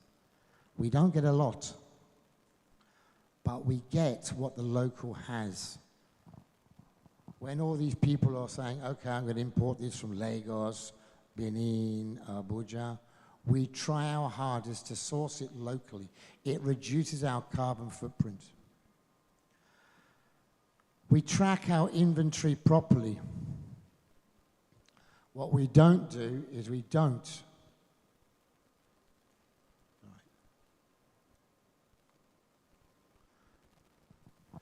I'll go put the slide back. Thank you. Partner with local farmers, produce to support the community. We've actually approached 2 companies in Enugu to buy rice from Enugu. It's closer than anywhere else, and the rice is actually quite good. Okay, now you can go to the next one. Next photograph. People, this is all at the same time. Floods in the Bayelsa. But there's one thing every single picture will show you. The resilience Nigerians have. You can't knock a Nigerian down because they will get back up and say, God willing. And they will carry on doing that. Next slide, please. Green building designs. A lot of the hotels are going into that now. You've got clean air for most buildings now. Our new hotel in Abuja will have a clean air filtration system. We will maximize for light and ventilation. The more natural light we can bring in, the better it is for the hotel. It will reduce the AC requirements. We are aiming, and we always will aim, for leadership in energy environment design. What I don't know, I learn on a daily basis. And I've learned a lot in 6 months about this. Next slide, please. This is what Nigeria is doing for Nigeria. LNG, Finnan Park, Bonny Island. High Prep, they've already started with a lot of projects, but they've already restarted planting mango plants. Mangoes protect the environment, they reduce the CO2 gases and erosion from the water sides. Coca-Cola, they're always into something. They invest in companies that start up focus on combating plastic pollution. There's a lot of bottles out there now which are made of paper. God knows how long they'll last. Unilever, Green Habit Initiatives, they're all there. Guinness, Dangote. But what are you doing? What are you people doing to protect your country, your environment, and your children? I can't ask anybody, but all I can do is request you try. Change a light bulb. Save yourself money. When you leave an office, turn the light off. It's that simple. The more you start saving today, the better it is for your children tomorrow. Ladies and gentlemen, thank you very much for your time. I apologize for the loom and gloom, but it's something which had to be said. So thank you very, very much. Thank you very much. Please, a round of applause for Dr. Pinda. While he sits down to catch a breath for his Q&A, we'll take a video of our headline sponsors. Another round of applause for him, please.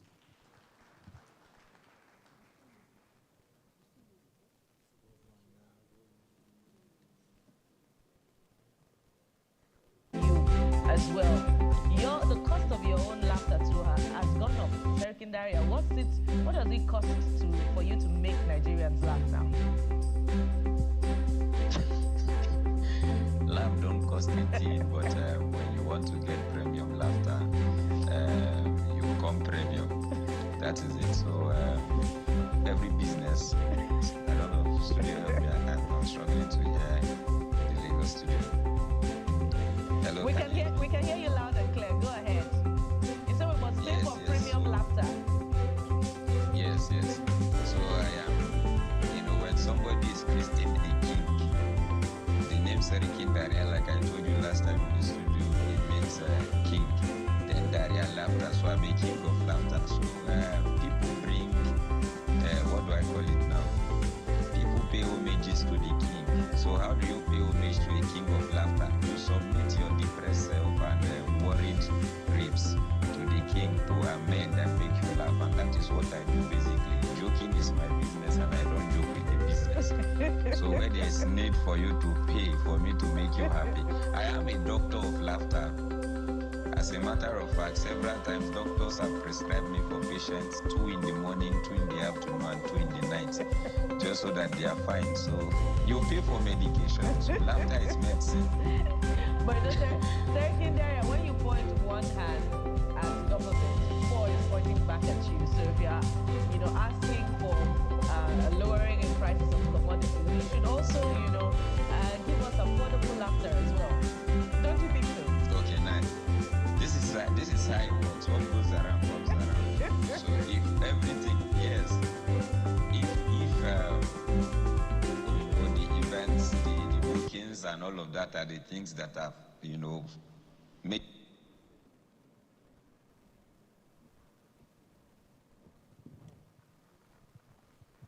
All right, please, a round of applause for our headline sponsors. Thank you very much. We'll play more of the videos as we progress. Because of time, we're going to be taking just one question for Dr. Pinda. Anyone?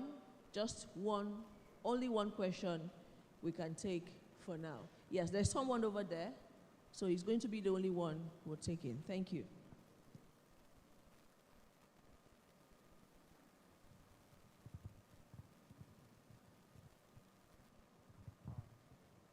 Thank you very much, Dr. Pinda. I really enjoyed everything that you have explained. And during the training, there was a picture of a water and a plank building. Now, you talked about environmental sustainability. Now, my question is, what specific measurable action is the hotel or hospitality industry taking to reduce its environmental impact, and how are these actions contributing to a more sustainable future? Thank you very much. And that's a real heavy question. We can only start at home, as in your own hotel. If your owner builds a hotel which was once a river, expect to lose your hotel. When you build your hotel, make allowances. When you refurbish your hotel, make allowances. Sustainability for the future is the only way there. Go to anybody, any website. Go to, as I said, Radisson, all the big groups. They are pushing home sustainability, because without sustainability, there is no tomorrow. There's only about 9 countries in the world which will survive adequately. The rest won't. Africa will not survive it. We're already halfway there, and look what's happening. When you build your hotel, make sure you think, okay, how can I save money and protect the environment? How can I do something like this? As I said, as a joke, I planted 30 pineapples. Just the tops of the, and now I've got 30 pineapple plants. It's great. We've planted coconuts, lemongrass. These things help the environment, help the hotel. What have we got to lose? You actually have nothing to lose. Change a light bulb to LED. Look at your water consumption. Look, we have split units in our hotel. Do I like them? No. I don't like them at all.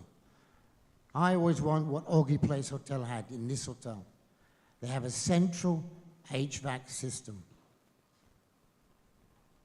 Long term, it will save money. Short term, no. Long term, yes. But what you put in is what you get out. Please understand. We are the future of our tomorrows, of our children. Look at what you do every single day by a different way. When you say, I'm looking to save money, okay, we'll get the right light bulb. There are people out there who know very, very well what to do and how to do it. There's no problem in the world by saying, hey, can you tell me about it? I did it with Ebby today. Ebby, tell me about this. Why wouldn't I? I learn every day. All of us need to learn every day. You're here to learn. Learn how to protect your hotels for the future. Thank you. Thank you very much. Thank you so much, Dr. Pinda. Thank you. Sustainability may sound overwhelming, but just identify low-hanging fruits and what can work at the moment. Thank you very much. May we have our next video, please?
Thank you very much, our headline sponsors. Thank you very much.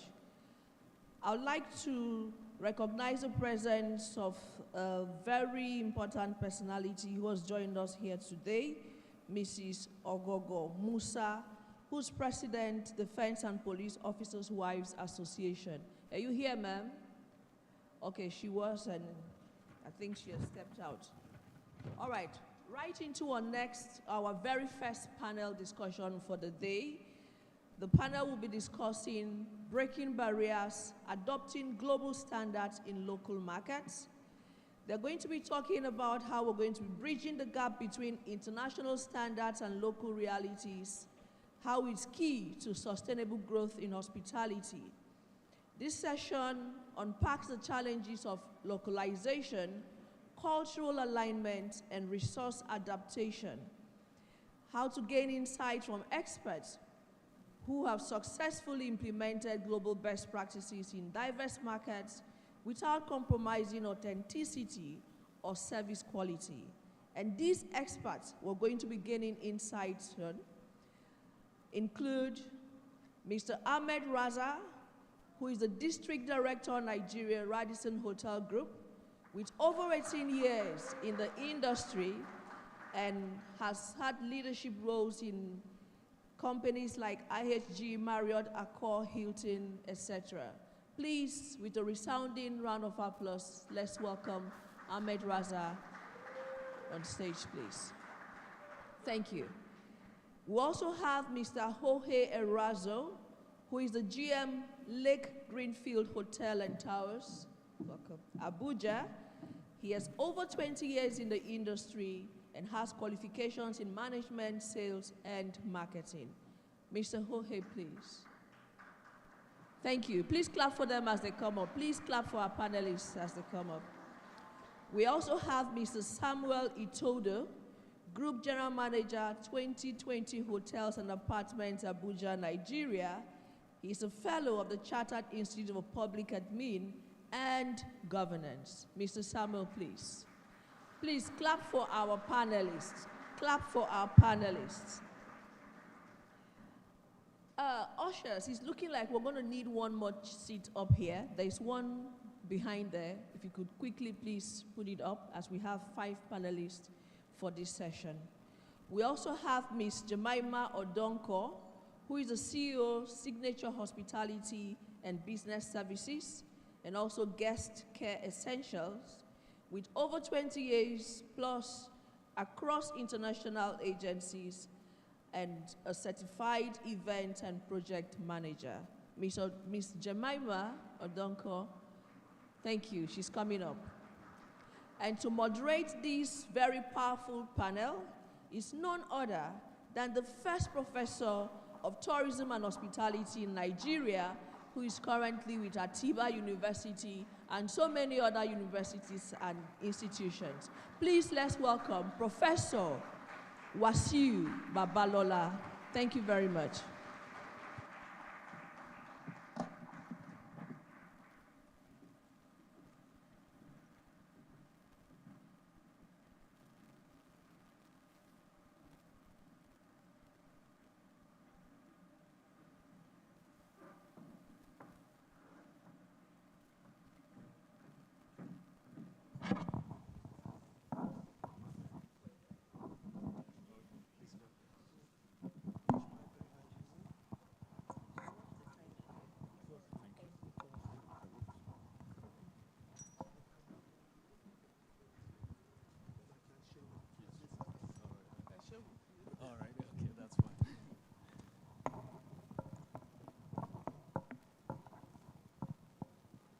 Good afternoon, Africa.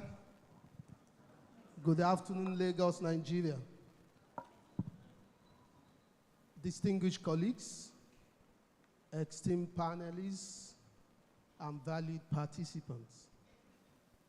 It's our pleasure and privilege that we are here as I welcome you all to this vital conversation on breaking barriers, adopting global standards in local markets.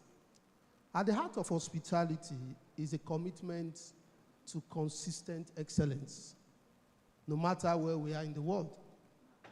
Yet, applying these global hospitality standards in local African contexts remain both a challenge and an opportunity.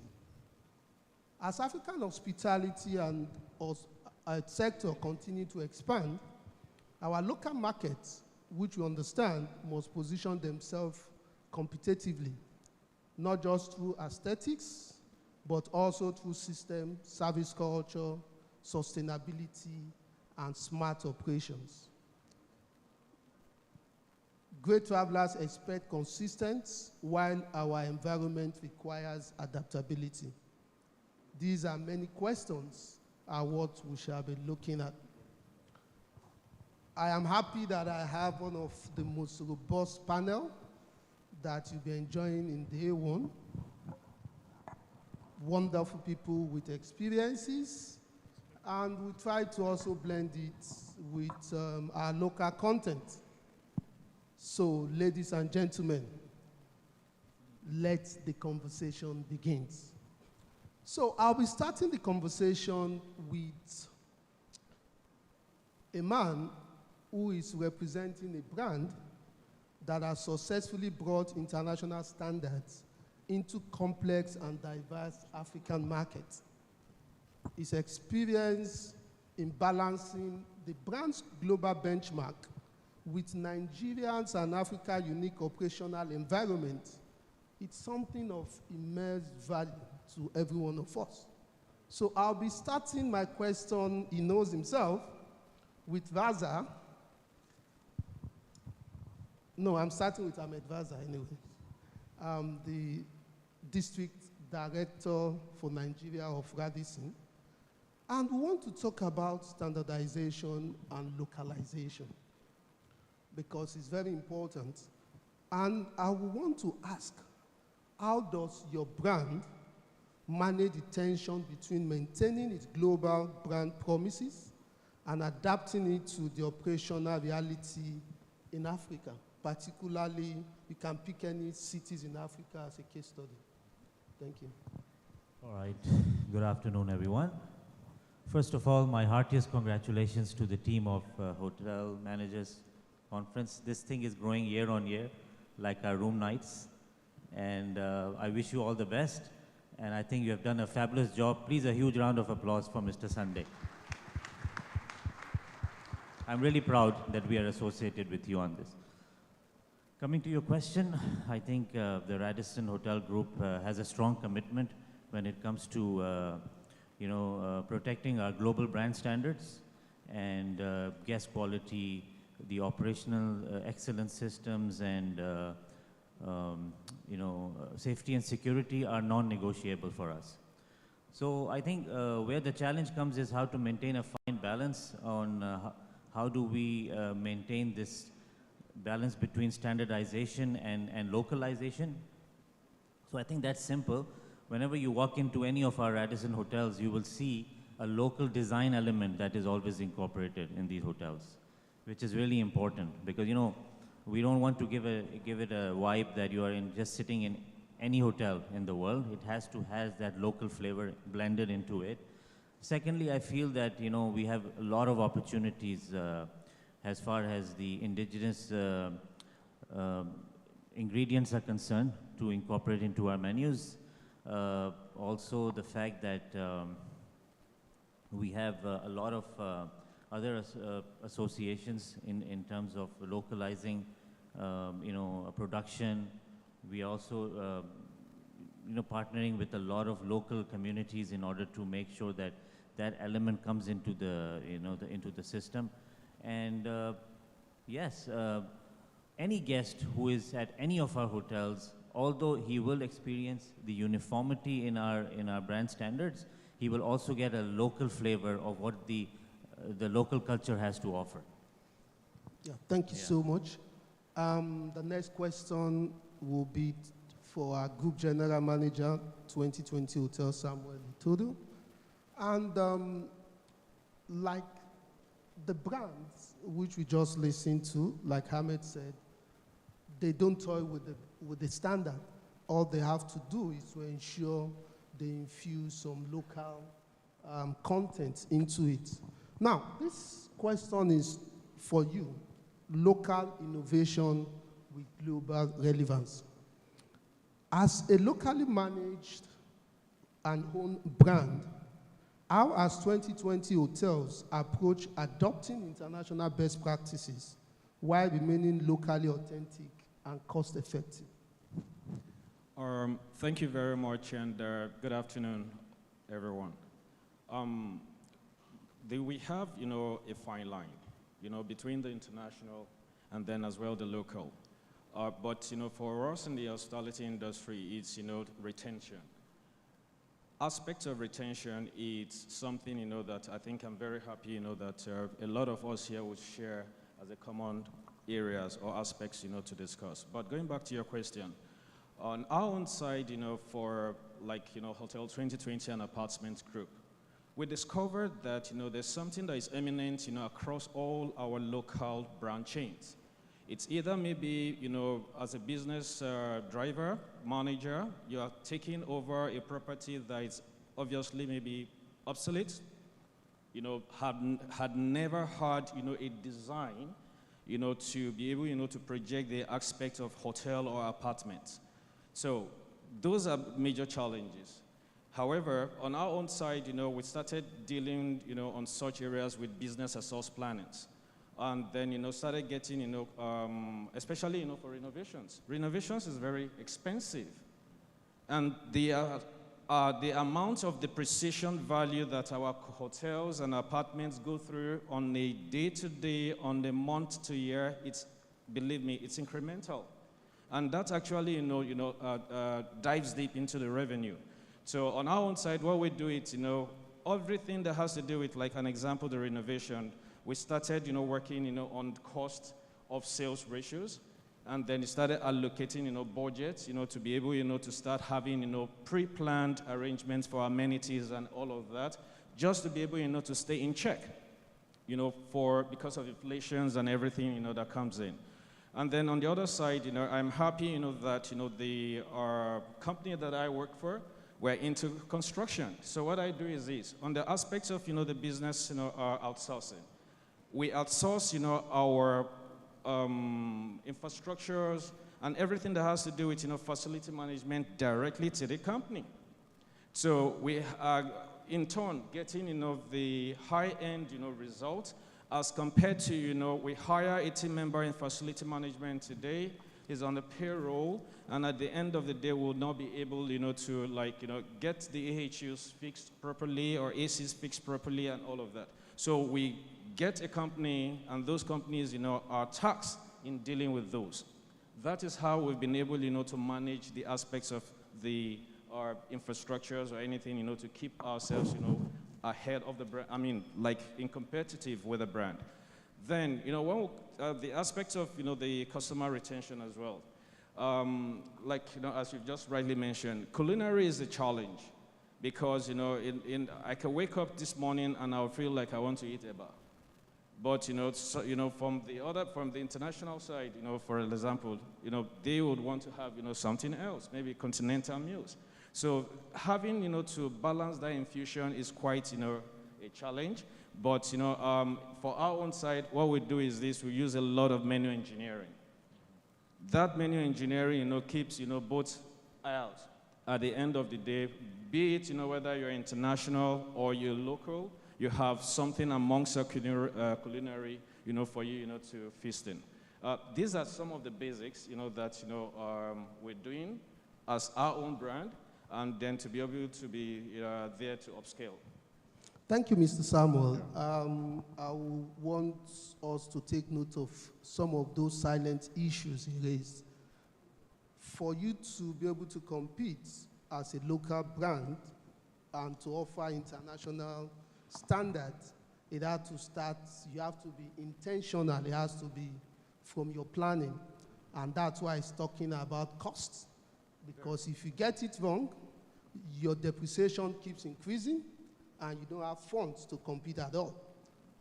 Maintaining standard on its own is cost, but it's going to save you cost on the longer run. So we need, you see, I can tell you it's more of an accountant, and you can see the way they are throwing the figures around to get standard. Thank you, Mr. Samuel. for that, letting us know that as brand owners, it goes beyond having technical knowledge. You also need to move into the strategic aspect, which we'll be looking at tomorrow on day 2. The next question is for Jemima. Is it? Okay, Jemima. I know you've worked with brands before now, and you are a CEO of your own company, which means you've seen from both worlds. So I want to ask, from both worlds that you've been to, have you observed any shortfall in service standards? And what are the current practices you think the local establishment or the international establishment need to imbibe to be able to manage this gap, if there is any gap at all? Okay, thank you very much. Yes, I have worked with both local brands and I've worked with international brands. I've worked in Ghana, I've worked in Nigeria, and I've worked in Norway. And it's quite interesting how the cultures of these countries are, but there's something common when it comes to hospitality, and that is service. However, yes, there are gaps in these areas when you go from region to region. But one thing that should stand clear is the moment you enter into the world of hospitality, there's one common language, service. It should be a standard. Irrelevant of where the person is receiving the service, it should be a standard to experience. Working as a leader in a non-branded hotel, my main focus was to ensure that I bring my team in line with the international expectation of service. And then working as a leader, because I was the GM for Marriott in Protea Marriott in Owerri, working as a GM over there, we have outlined standards that are brand expectation. But sitting in this room is beyond brand, and it's beyond regions, and it's beyond personalization. It's about hospitality, and it's very, very important that from ownership to management, we understand that it should be a sweet flow of service. So irrelevant of whether you're a brand or not, there are key things that should be very essential. Training your team, and then they meeting the expectation of the traveler or your guest, irrelevant of the region you are serving your people. But however, in our local context, people lack in service because they see it more as a favor than a service that you are paying for. And that is where I come in and decided to create my own company when I decided to work for myself, is empowering and enforcing people to understand that service is a skill set that should start from the mind, whether you are a brand or a non-branded hotel. And it's very important that we as leaders train our team to understand this. Even from your body language, your attitude, it all tells about the kind of service that you are offering. It's very beautiful to walk into a small hotel that is non-branded and you feel the presence of hospitality. You would always go back there. But sometimes also in our big spaces, that is big brands, we lose focus and lose service because our brand has already created a name and you have the brand to ride on, but then we lose the key essence of service. So it's key that leaders train people daily on understanding the need of service.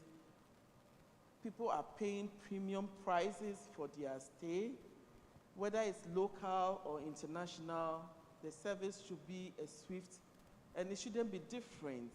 And we should take our cultural attitude out of our work spaces. I think that is very, very important because in hospitality, culture plays a key role, but service is prominent. Thank you.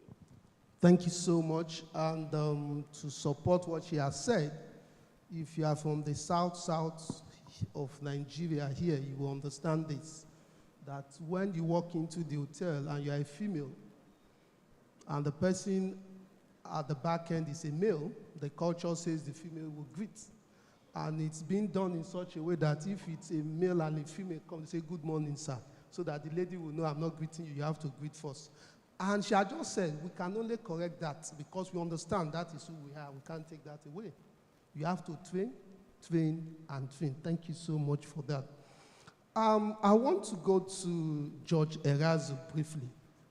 I look into this all, and I realize what I want to say, I'm sure Carl will agree with me, Tunde Oluloye will agree with me, Belinda is not here, Belinda just walked in, that in having a brand, having the international brand to function, there is the brand has a DNA, which form part of, which is the core of the training you are going to get, and there is a system supporting the people behind, because we understand the system forms the backbone to ensure there is control. Now, and that is where I'm coming to you. I check your profile, you've worked with brands, you've worked around the world, and here you are in Nigeria managing an indigenous brand. Now, just like Dr. Belinda said this morning, even we Nigerians, we agree the best bet is you have to bring the foreigner if you want results, which is normal anyway. I have families in Nigeria, so I will be distracted. So how do you balance that, considering the fact that most construction in Nigeria, the man who has the money decides what to be constructed. It is when he gets stuck, he looks for a magician to come and manage him out of that crisis. So how do you manage this and you're able to achieve results with the hotel you are running in Abuja, which is not part of the international brand? So how do you manage this to ensure there is, you are able to integrate your global management perspective and ensure it works here in Nigeria particularly? Okay, thank you very much for the question, and good afternoon to everybody. It's a great pleasure to be present. It's an honor. And to your question, yes, it is a challenge. It's a challenge because there's different differences, cultural differences, infrastructural challenges. It's all sort of challenges. But it is not impossible. I've been in Nigeria for 13 years, off and on. And I've also worked in other countries in Africa. It is, I think it's very important, and you rightly say sometimes they think they're hiring a magician, and the GM is not a magician. It depends on the team that you have, first of all. You have to have the right team that can support you, with the owners as well, and communication is paramount. Because gradually, with you do the right approach, you can tackle down gradually some of those challenges. So it's a process. It's never easy, but it's achievable. You know, with work, exactly, with the team being on the same page, with the right awareness of the importance of the policies, right, and also to the clients. So that's what has worked for me. Thank you so much. So in every situation, he has seen the positive side, and he has to put his skill in ensuring he looks into the positivities in the market which he operates. So for my panelists, I want to seek your indulgence. I'm going to go just one more questions, which I'll appreciate if you